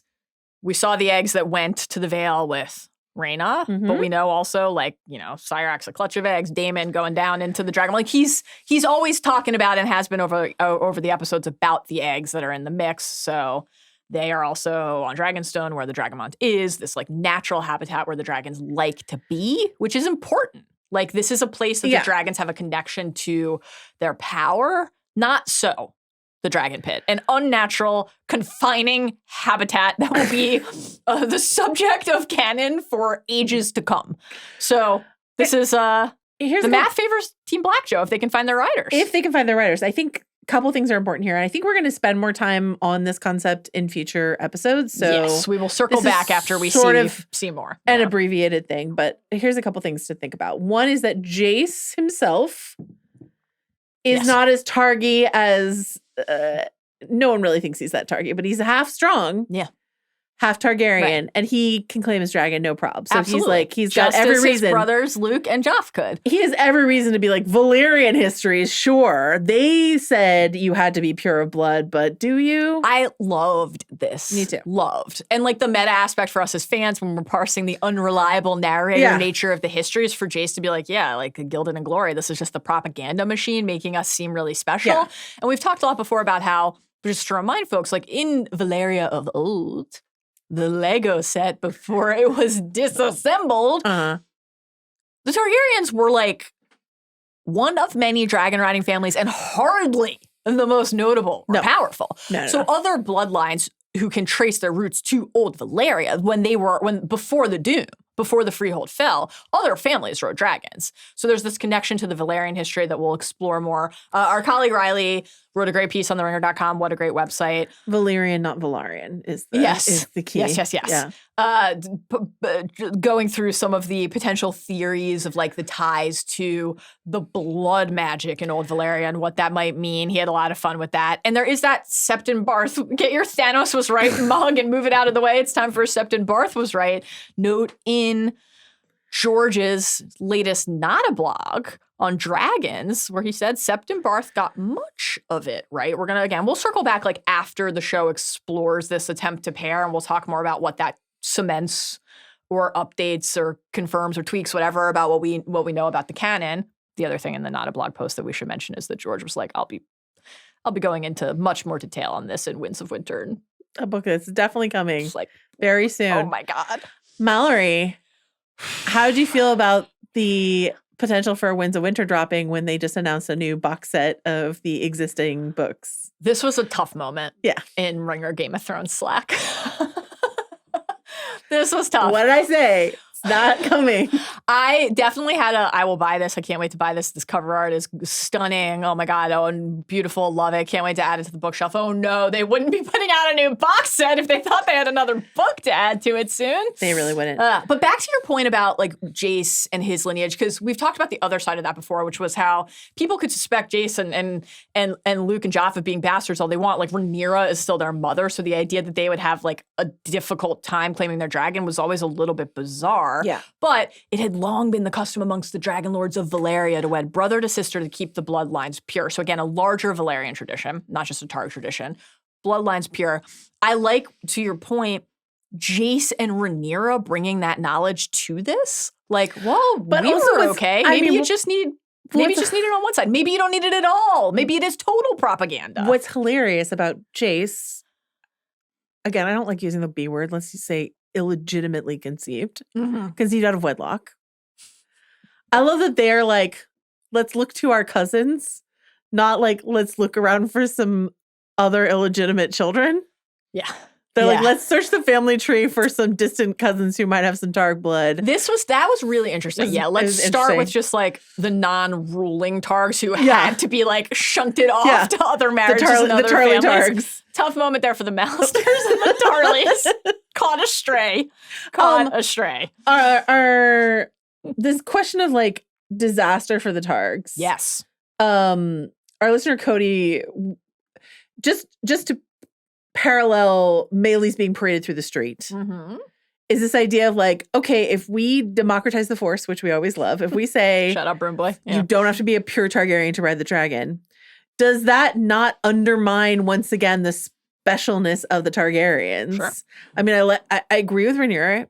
We need more dragons. Yeah. Let's put some dragon riders on there. Yes. But if you're like putting a Mallister or a Tarly on a dragon back, then like, then the idea of like Targaryens closer to God's dragon riders gets diluted. Long time source of speculation in the fandom has been, do you need some Targ blood, but not full? Do you need just a drop? The blood would be thin. Maybe that's okay. How many midichlorians? No, Torben, you stay away from me with your needles. No. How high does your M count have to be to ride a dragon? But like, there's been some speculation, and again, maybe we'll talk about this more later, but do you need to be a target? Oh, that's something that fans really like to speculate over and talk about. And I was struck by in George's post. He's talking about how dragons are not nomadic. And he said, think about it. If dragons were nomadic, they would have overrun half of Essos, and the Doom would only have killed a few of them. Similarly, the dragons of Westeros seldom wander far from Dragonstone. Elsewise, after 300 years, we would have dragons all over the realm, and every noble house would have a few.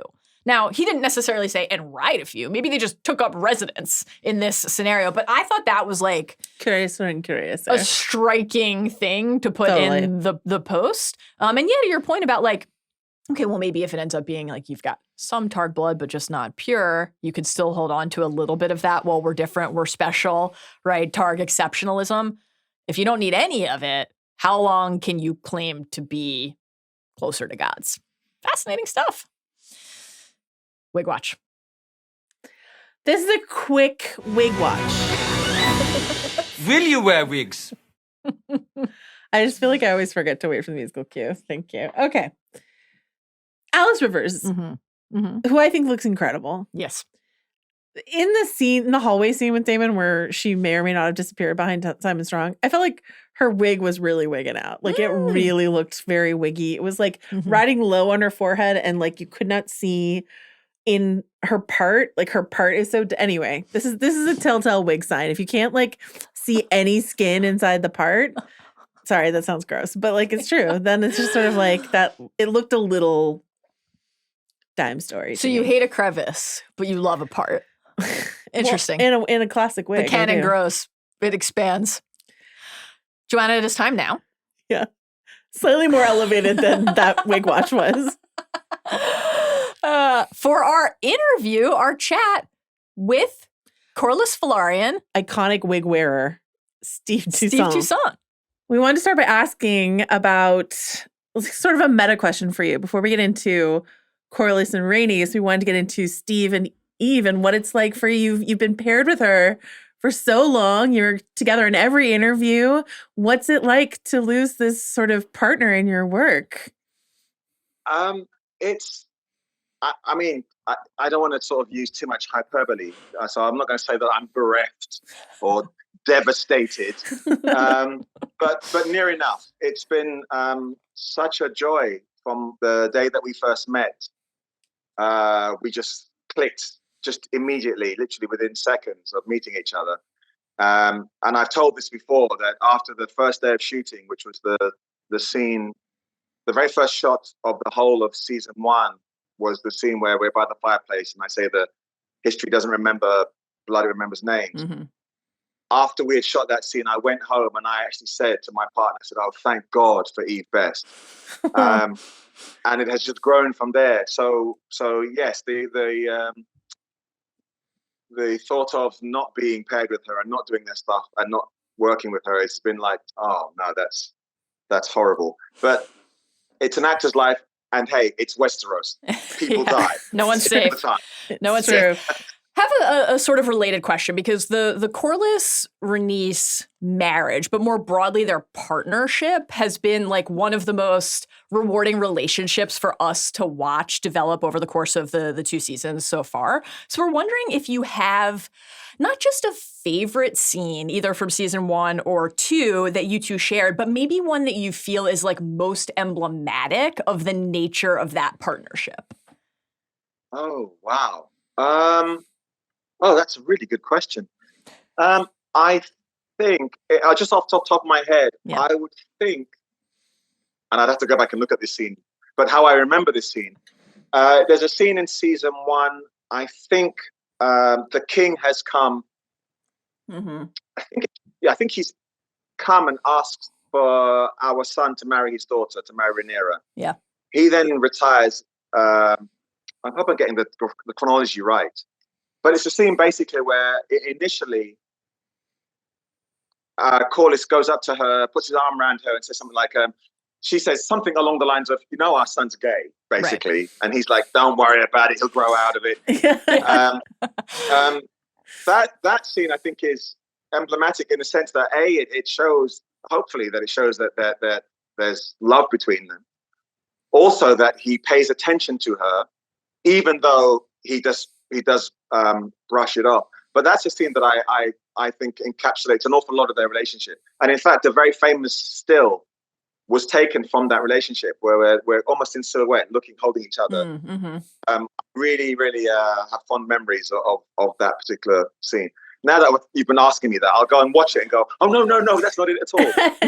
But, no, that's a beautiful scene. We remember it well. Like you said, Viserys off taking a nap after, one of his many body parts has just fallen off on the journey. Great stuff all around.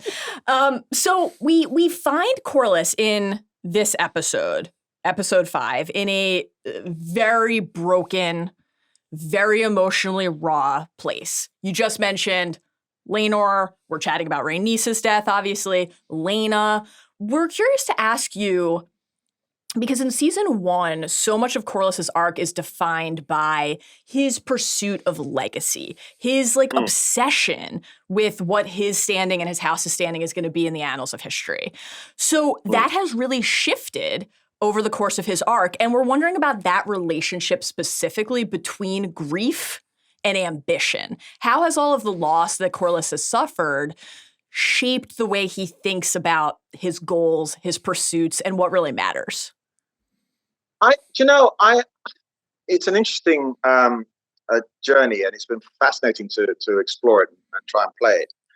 I think that when he said at the end of season 1, prior to pledging allegiance to Rhaenyra, when he was in his sickbed, and he said to his wife, my ambition has caused the death of our children, my brother. Let's just get out of this. This is not our war. Let's just go home and enjoy our money. And she says, no. We have to now support this young lady. She's what may well keep the realm together. And in fact, she has a legitimate claim. I think he then says, okay, we'll do that. And I think he is being completely honest in that, okay, this is what you want me to do. I just abandoned you for 6 years. I owe you to actually listen to what you're saying and do it. But I think that we don't change that much. So I think that the ambition is still there. He has suppressed it. And so I have a feeling that despite the fact that he's grieving, and certainly when we meet him at the beginning of episode 5, I think he wants nothing to do with any of them. Yeah. Rhaenyra is very smart in sending Baela to him and saying, ask your granddad. It'll sound better coming from you. You know what I mean? Yeah. And I think he says that to her. When we shot it, he said to her, she was very smart to send you. I think there is a part of him that's still there, that still has that ambition, that still wants to, that still craves for legacy. And also, his wife, one of the last things she says to him, at least on camera, prior to her untimely demise, she comes down to the docks and she says to him, I know who that man is, that man who saved you.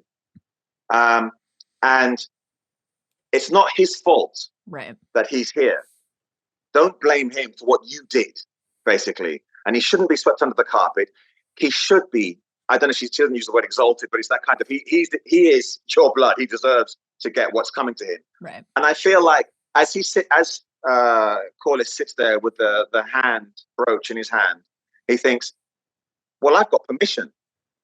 The last thing she said was, you should lift this child up. Because also, all of my other heirs are gone. And the last person that I offer it to says, no, I'm fire and blood. You should have come to Salt and Sea. It's like, well, I can't give this thing away. So I feel like the ambition is still there. The fact that he is now possibly closer to the crown, all of that plays into it. But I think there's also a bit of him that goes, well, maybe I can still salvage this. And also I have the blessing of my now deceased wife.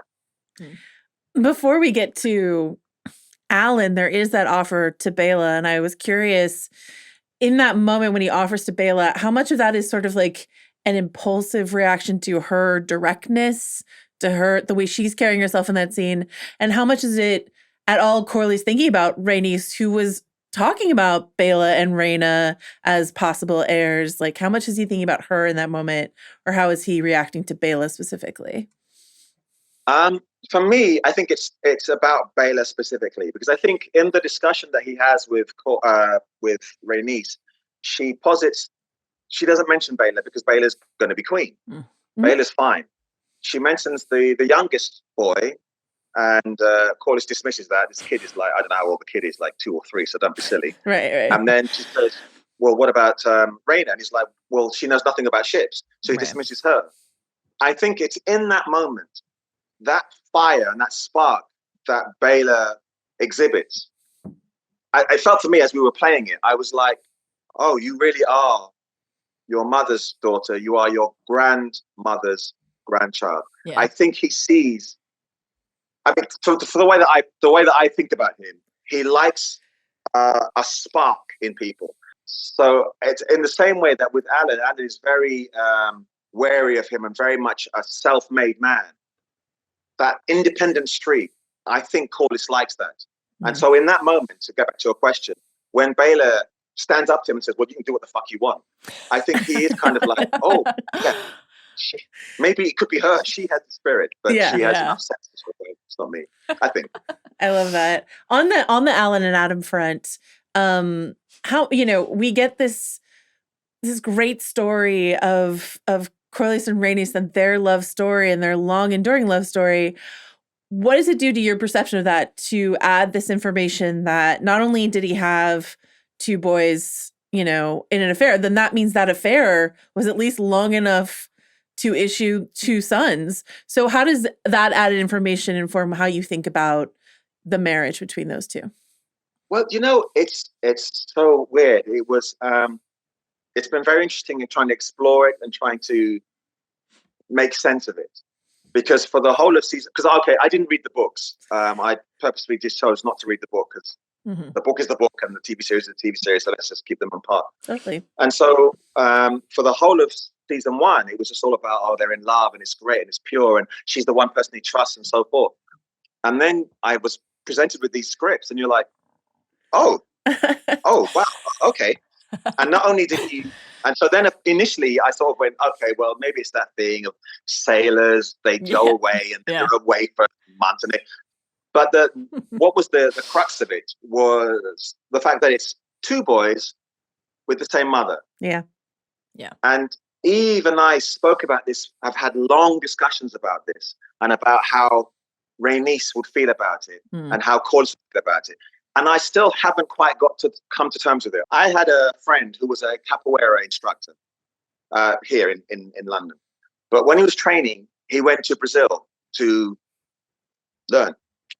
And while he was there, they would travel around Brazil, giving exhibitions and so forth. And he said to me that sometimes some of the guys that he was with, he would see them, they'd be on the phone to their girlfriends back home, and they'd be crying. Oh my God, I miss you so much. I love you so much. Every day I think about you. I can't think about anything else. It's just you. I love you. Tears, wiping their eye. Oh my God, my heart burns without you. They'd put the phone down and then they'd wipe their eyes and go, okay, let's go find some girls. And we were like, oh my God. Yeah. And there is this thing, I guess, of some people can just disassociate. When I'm here, this is my life. But you're not going to be as important to me as the lady I left behind. That's my real thing. But while I'm here, this is something to pass the time. And I guess I'm leaning towards that with Corlys. It's an ongoing discussion with myself as to what his thoughts are. Because also we find out that these kids grew up in the shadow of Driftmark. Do you know what I mean? So it's, I haven't fully I haven't fully been able to justify his relationship to myself yet as to, and I can only assume he's just like a lot of men, and I'm not disassociating myself. I'm a man too, who can just sort of go, yeah, well, that's that. Let's not talk about it. I guess that's where he's at. I don't know. Interesting. So you haven't like crafted a specific argument or moment of a rift. For you, it was never like there was a couple years where it just wasn't working in the marriage and then they figured it out. I mean, that happens. It ebbs and flows, right? I mean, that would be nice. that's a nice thing to get out of. I haven't got that far because I felt like, okay, so we know that when he goes away for a long time. Okay, Right. after the death of his daughter, he disappeared for 6 years. Yeah. So it's just like, bye. So I guess, in those periods where he's done that, where he's been off exploring, or maybe some point during these, it would have been during the 9 voyages, but maybe at some point he's gone off and done that and just thought, well, I'm going to be here for a few months. I need some entertainment. And I don't know. It's a funny thing because I've had this discussion with a couple of the directors that we worked with Claire and with Alan. I don't recall having a long, in-depth discussion with Ryan about it because the two things that stick out, of course, are the fact that we went back to the same lady. Yeah. We don't know, or at least I don't know, whether their mother has passed or whether she lives there, but she just doesn't, we don't see her, or if she's in another country altogether. That hasn't been explored, and I don't know whether it will or not, but it's there are more questions than answers at this stage. So let's stick with this ghosts of the past, shadows of the past idea, but take it back into the political arena. You've already alluded to Corlys's very complex feelings about Rhaenyra. He had similarly complex feelings about Viserys. That was a big part of the beginning of the series, was the ruptures, the rifts, repairing, etc. One of the truly instantly iconic moments of season 2 for us in real time was Corlys saying the ditherers of Dragonstone. How fair they, the ditherers of Dragonstone. So we know what esteem he holds Rhaenyra's counsel in, right? Yeah. But he's looking for purpose. He's looking for newfound purpose. And so when we see him close his hand around the pin, the hand of the queen pin near the end of the 5th episode, we can deduce certainly that he has made his decision to move forward and accept this offer. How is Corlys going to reconcile how he feels about his new political bedfellows with what seems to be a real need to entrench himself again in something that gives him meaning and some sort of mooring? I think it's his attitude to them would be very much like his attitude to Viserys' small council. I don't think he had much respect for any of them. I think he kind of liked Daemon, or at least he sort of, he would keep him at arm's length, but he was like, okay, he's useful. Yeah. I think he thought Viserys was a nice man, but not a very nice king. But one of the things that I always felt when I was sitting there was I'm better than all of you. You just do a lot of talking, but you ain't been anywhere, you ain't done anything. And I think that is what you take into, he takes into the small council. In fact, I think after the scene where Rhaenyra said to him, I forget which episode it is, but she says to him something like, after the thing about with Alan, I know who he is. She then says something like, Jace and Baela are going to be eaten alive by this council. Yep. She goes back, and then he comes along to back her up and say, one of the things he says as he walks in, something like, is this what we're doing? We're just going to be scrabbling for power. Yeah. He is aware of the gravity and aware of the power that and the esteem in which he is held. And I don't think, one of the things I like about him is that he doesn't suffer fools. To me, despite his complicated relationship with Rhaenyra, she's the only one on that council that's worth anything, as far as he's concerned. She could be a half decent ruler, as far as he's concerned, I think. We're going to send this soundbite to Sir Alfred Broom. Yeah, you're not our worth favorite. Shit, Alfred. You heard it directly from the sea snake. I know you said you hadn't read the book. I think that's a really valid approach to all of this. We're obsessive book readers, and it was it was a bit of a lore update for us. This depiction of the 9 voyages, as Baela puts it, is something that you did for Rhaenys, that it was all for her. In the book, it's a bit more about building up his house, building up his bank account, building up all of this sort of stuff. I'm curious, how that idea either changes your idea of Corlys. Does it make him even more of a romantic for you? Or was he always that way? Or what is the backstory that you've concocted of Corlys out on the 9 voyages thinking of Princess Rhaenys Targaryen? I think, and again, this is purely conversations that Eve and I have had. We didn't have any of this discussion with Ryan, so he may well contradict what I'm about to say. But I feel that Corlys had been on a couple of those voyages, he'd seen her, he liked her, he knew he had to build himself up to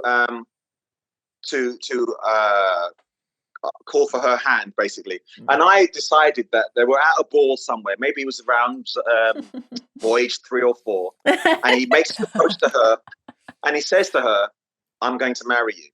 You're the one that I want." And she says something along the lines of, and you'd have to ask Eve, she says something along the lines of, "Well, you're going to have to earn me." And I think that's what he does. That's just my own romantic little story. I love it.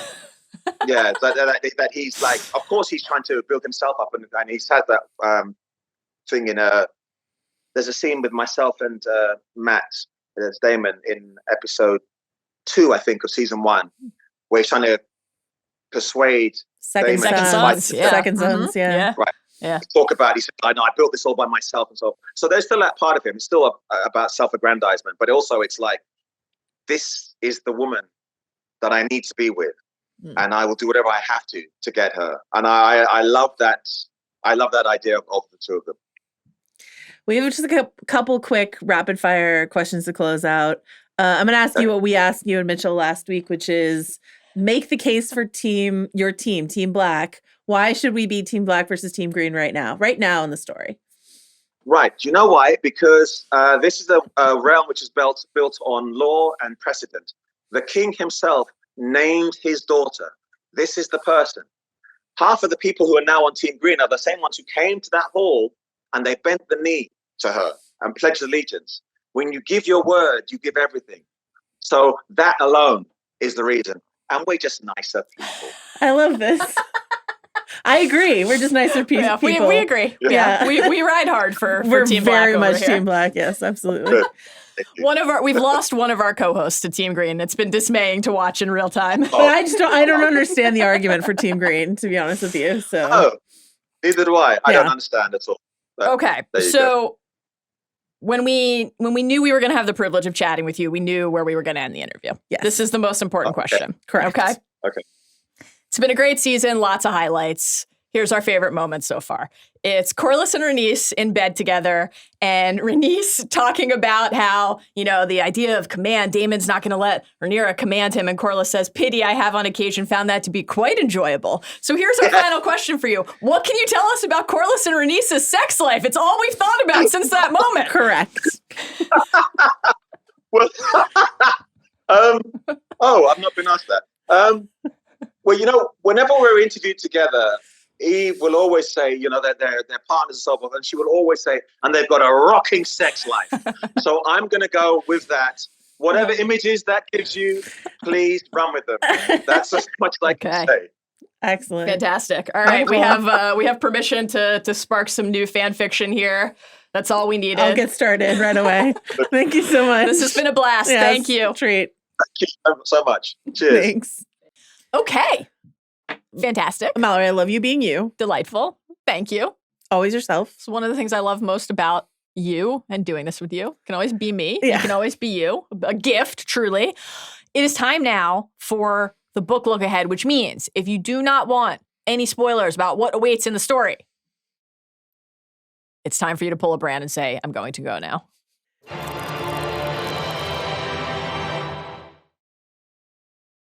Joanna, I have a question for you about Hugh Hammer after his "It's just meat" line. What does his seeming lack of reverence for the dragons mean in terms of his impending bond with a dragon? I think it's just going to be so important to him that his family is what matters. His family connected to Tumbleton. Yeah, that was incredible. That was great. Can you explain to listeners who don't know why? Yeah, so Tumbleton will be the site of the great betrayal.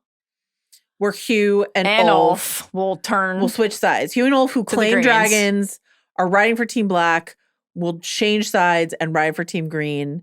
And the question is why? Yeah. So do you think, because I've been assuming with this budding riot that his family was maybe in jeopardy and also his kid's illness. But then now I do feel like the counterweight to that is that at least someone needs to be alive in his family for him to be pulled to the other side. Yeah, I thought his wife and his child were going to die in the riot in King's Landing, and that was going to drive him over to Dragonstone to claim dragon. Yeah. Now I think he's going to send them off to Templeton or something like that. He's going to dragon ride for Rhaenyra. Yeah. And then when shit goes down at Templeton, his betrayal will connect to his family tie that we've then spent time with. Correct. I think so too. It is going to be wild when they're like Vermithor, Silverwing, the former mounts of Jaehaerys, the old king, and the good Queen Alicent, and then they're like Hugh Hammer and Ulf. Come on. Come on now. Great. What's all this then? Dude, I have missed Ulf. Ulf has It's been too much time tragically away. missing from our lives. If we don't get Ulf next week, I We riot need in King's Ulf. Landing. Okay. What's next? Lock the gates. Yeah. Okay. Yeah.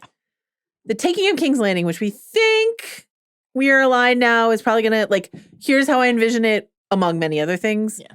Daemon and Rhaenyra come together to take King's Landing together. That he extricates himself from the clutches of Harrenhal enough to go with Rhaenyra to take King's Landing at the end of the season. Yes. And part of the taking of King's Landing, a key part of that is that Daemon still has friends in the Gold Cloaks, and they're able to sneak people into the city. Yes. So this idea of like lock the gates, but Daemon has connections with the Gold Cloaks, who we already saw let Alinda in this episode. You know, Never forget how Blood greeted him, Commander. Yeah.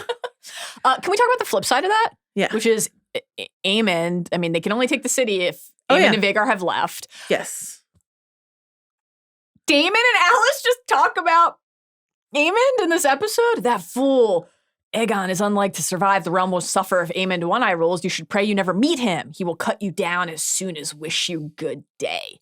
I heard the same about you. So, do you think all of this is going to happen in the next 3 episodes? It's sort of either they both happen or neither of them happen. I think the way I'm envisioning it. Yeah.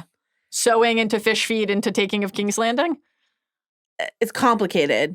And if we had more time, I would go into like full detail. I did. We talked about a lot of trial by content of how I think it's all going to go. But I do think Aemond walking into an empty Harrenhal, is and maybe meeting Alys or not, but probably meeting Alys, right? End scene. Yeah. FN. Yeah. That's it.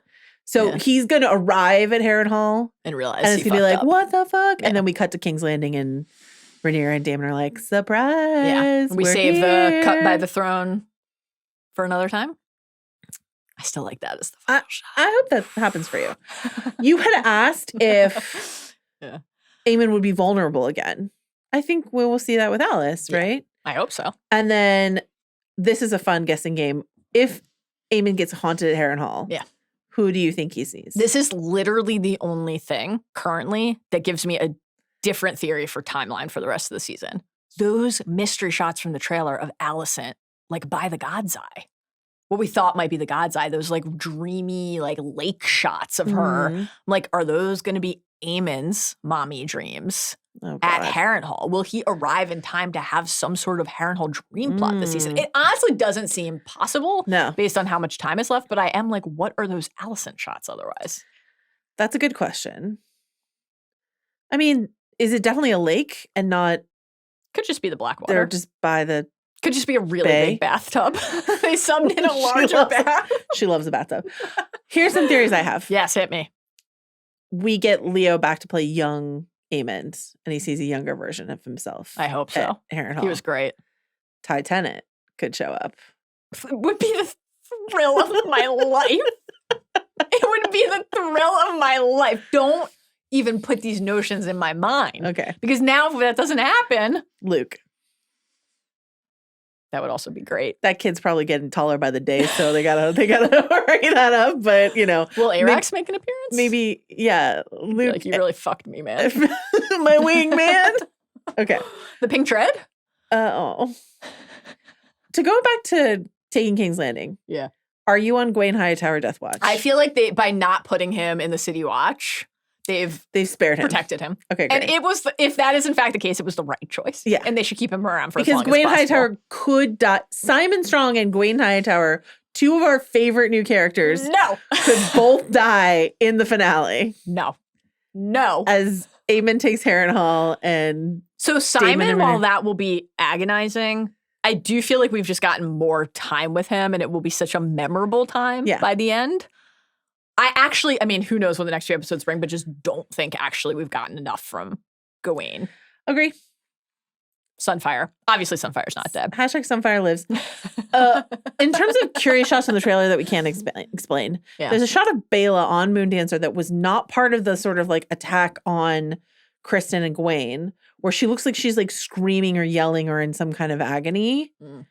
So that could be her like, we're fucking taking King's Landing face. Or she has this line in the episode about Rhaenys where she says, the thought of her lying in a field broken amongst her enemies. Will she go to find her grandmother's body and encounter long in the dying Sunfire? And to have this like early Sunfire Moondancer that would encounter be great to set up their later encounter where Moondancer does not win. I mean, in a sense, nobody wins. That's a real nobody wins one. Brutal stuff. Well, I like that. Because when we were speculating that maybe based on preseason trailers, Baela and Moondancer would be a part of Rook's dress, which we had questions about, but that was the kind of, in addition to the Rhaenys Baela bond, that was kind of the exciting part, was like a Sunfire Moondancer connection early. Yeah, that would be fun. What else here? The sewing. Anything else you want to say about this? What about the Rhaena line? Did that make you... Made me so mad. Yeah. Did it make you feel like... I am like 1,000,000% on board that she's going to claim she's stealer of the Vale. Yeah. This is happening. Yeah. Except George just told us that the dragons don't travel to other places. The Vale's not that far. Just a quick nosh. A quick nosh and then back. Just stealing sheep in the Vale. If anyone's going to do it, it's Sheep Stealer the Dragon. Oh, man. There's a shot from the trailer of Rhaena. I showed it to Dave Gonzalez. Like looking up from... Yeah. She's in the Vale. She's like looking up. I showed it to Dave Gonzalez. He's like, she could be looking at anything, Joanna. And I was like, sure. But like... a sheep, but like them like raising the baskets. The fact that Rhaena's there and she's like, and Jane's like, where's my big dragon? Yeah. This idea that Lena is in this episode saying, what about our daughters? And if Rhaena slides into the role of the girl Nettles, which is a character from the book for anyone who's listening and doesn't read the book. Pray for our pal David Jacoby if Nettles doesn't make it. Oh God. But like if Rhaena claims the dragon sheep stealer, becomes a dragon rider. Yeah. Daemon is like proud of her for the first time in their life, toxic. Tough one. And takes her under his wing. As you know, I like the Rhaena subbing in for Nettles. I think it fits very cleanly, and the idea of the histories being like, they were fucking, it's like, maybe not. Also, now that we've seen some stuff from Daemon. Maybe so. Who knows? Who knows? Horrible. Did you see did I share with you, or did you see the theory about the other part of Rhaena claiming sheep stealer having to do with the gay abandon plot? This idea that Rhaenyra tasks Rhaena with going to Pentos with the kids. Yeah. And if she's like, don't worry, I put the toddlers on the boat, but I'm here with the dragon to help you. Right. And then shit goes south on the boat with the toddlers. And Rhaenyra blames Rhaena for that because she's like, I asked you to watch them. Right. So that resentment that she has towards the girl Nettles is transferred to Rhaena because she's like, you had one job, watch the babies, not claim a dragon. Yeah. I mean, we have a lot of, I like that. A lot of things need to start building toward not just the paranoia, but Rhaenyra just feeling like people are like letting her down a lot. Relatedly, on the Jace front with Gullet and trying to go rescue the kids, when she said like, and you are my son and I did not give you leave to go. There's a shot in the they released this last week, a new like sort of weeks ahead trailer. And so not in the next time on, but there's a shot in the weeks ahead trailer of Jace at Dragonstone watching all these dragons fly away. So they're all going to King's Landing. All the dragon seeds get to go. Right. And Jace is grounded at Dragonstone. And that I feel like sets him up perfectly at the beginning of next season to be like, there's no way that I won't go. Yeah. Ugh. That's going to be left alone at Dragonstone. So that way Jace is not at King's Landing because he wouldn't be because by that time in the book he's dead. He's not at King's Landing. He's stuck at Dragonstone. He's pissed. He's got his hand on his pommel. His cheekbones are popping. The curls are working. And he's like, I gotta go. A ton of confidence because he's winning. Racking up wins. Bent knees. The dragon seed plan was his idea, and he has to stay behind a Dragonstone. Yet another tough one here for Mushroom. It is. Where's Mushroom to receive the credit he deserves? What else here? The sewing, Stefan. Yeah. Slouching in the chair. I'm glad that he had time amid all of this to get a nice haircut and a shave. Looking great. Looking great. So Stefan Darklyn is one of the would-be dragon riders who does not make it. He's like, well, we need to avenge Duskendale. So you know he's going to volunteer. The storming. The storming of the dragon pit. They are setting this up well.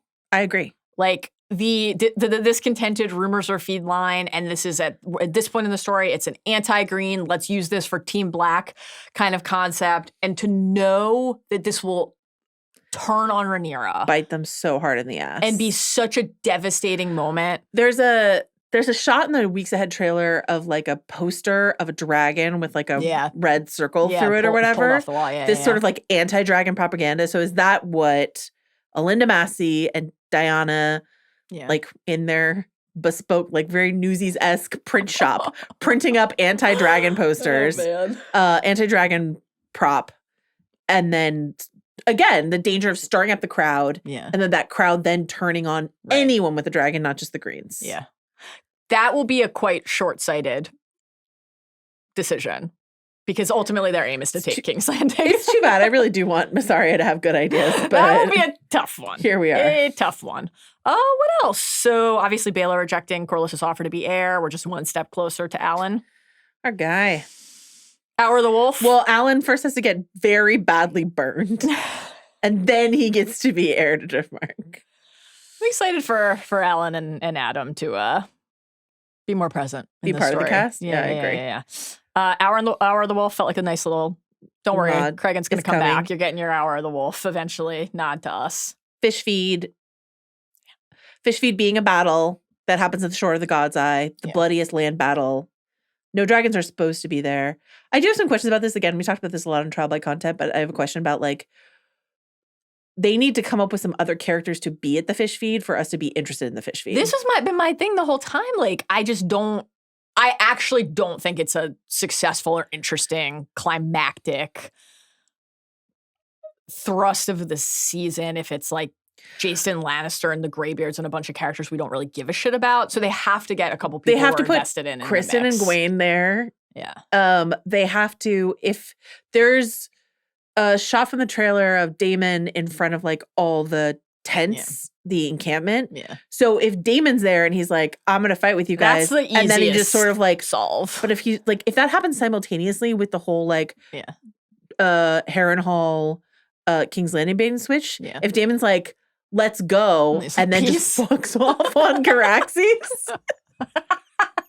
Great stuff. That would be really funny to me. Man. And then they just slaughter each other. So do you think we're going to see the sewing, like based on what they showed us for the, coming next week, we definitely see some dragon stuff, but do you think like we're going to see the sewing is it sewing in full in episode 6, fish feed in 7, taking King's Landing in 8, or is it just set up in 6 and then sewing in 7? Well, I think the sewing, let's imagine the sewing takes place sort of spread out a bit. Because I think you're going to get the sewing with like Ulf and Hugh. Yeah. But Adam and Sea Smoke is going to happen a little differently. So it's not going to be this like big, hey, everyone come. It's going to be part of it. But I think Adam and Sea Smoke is happening differently. And I think Rhaena and Sheepsealer is happening differently. Do you know what I mean? But I do think there's going to be a big like, come one, come all, your ass torched by dragons. Yeah. Also the Triarchy are going to have to be involved somehow. We are running out of time for that to not feel like it came out of nowhere in this season. Well, they've been like dropping the faintest of hints about the coffers being empty. Small ones. I think the fish feed and the taking of King's Landing are all a thing in 8. In 8, yeah. So you've got 6 and 7 to do everything else. Exciting. It's a lot. Can't believe we only have 3 left. It's sad. What a joy it has been. A delight. A delight. Thank you to you. Thank you to you. It's a wrap. There were works of barbarity. Thank you to Preston the Rat. Yes, thank you, Preston. Appreciate you joining us. And thank you to our small council, as always. Steve Allman, of course. Arjuna Ramgopal, of course. Yes. Jomia Deneron on the social, of course. Yeah. And then we got a whole crew of pals helping us today with the video. Corey McConnell was here briefly. Thank you, Corey. Jack Sanders has been here for the entire thing. Great stuff. Legend. Thank you, Jack. Mark, thank you to Mark for helping out today. John will be back with us soon, so thank you to the entire squad. We will see you on Thursday. Wait, one more thing. Steve Toussaint for joining us. Thank you, Steve Toussaint, for joining us for that wonderful chat. We will see you on Thursday for our Acolyte finale deep dive, and then Sunday night, right after the latest Hot D for Talk the Thrones. Until then, what is it, Sir Timon? Is the pudding now served?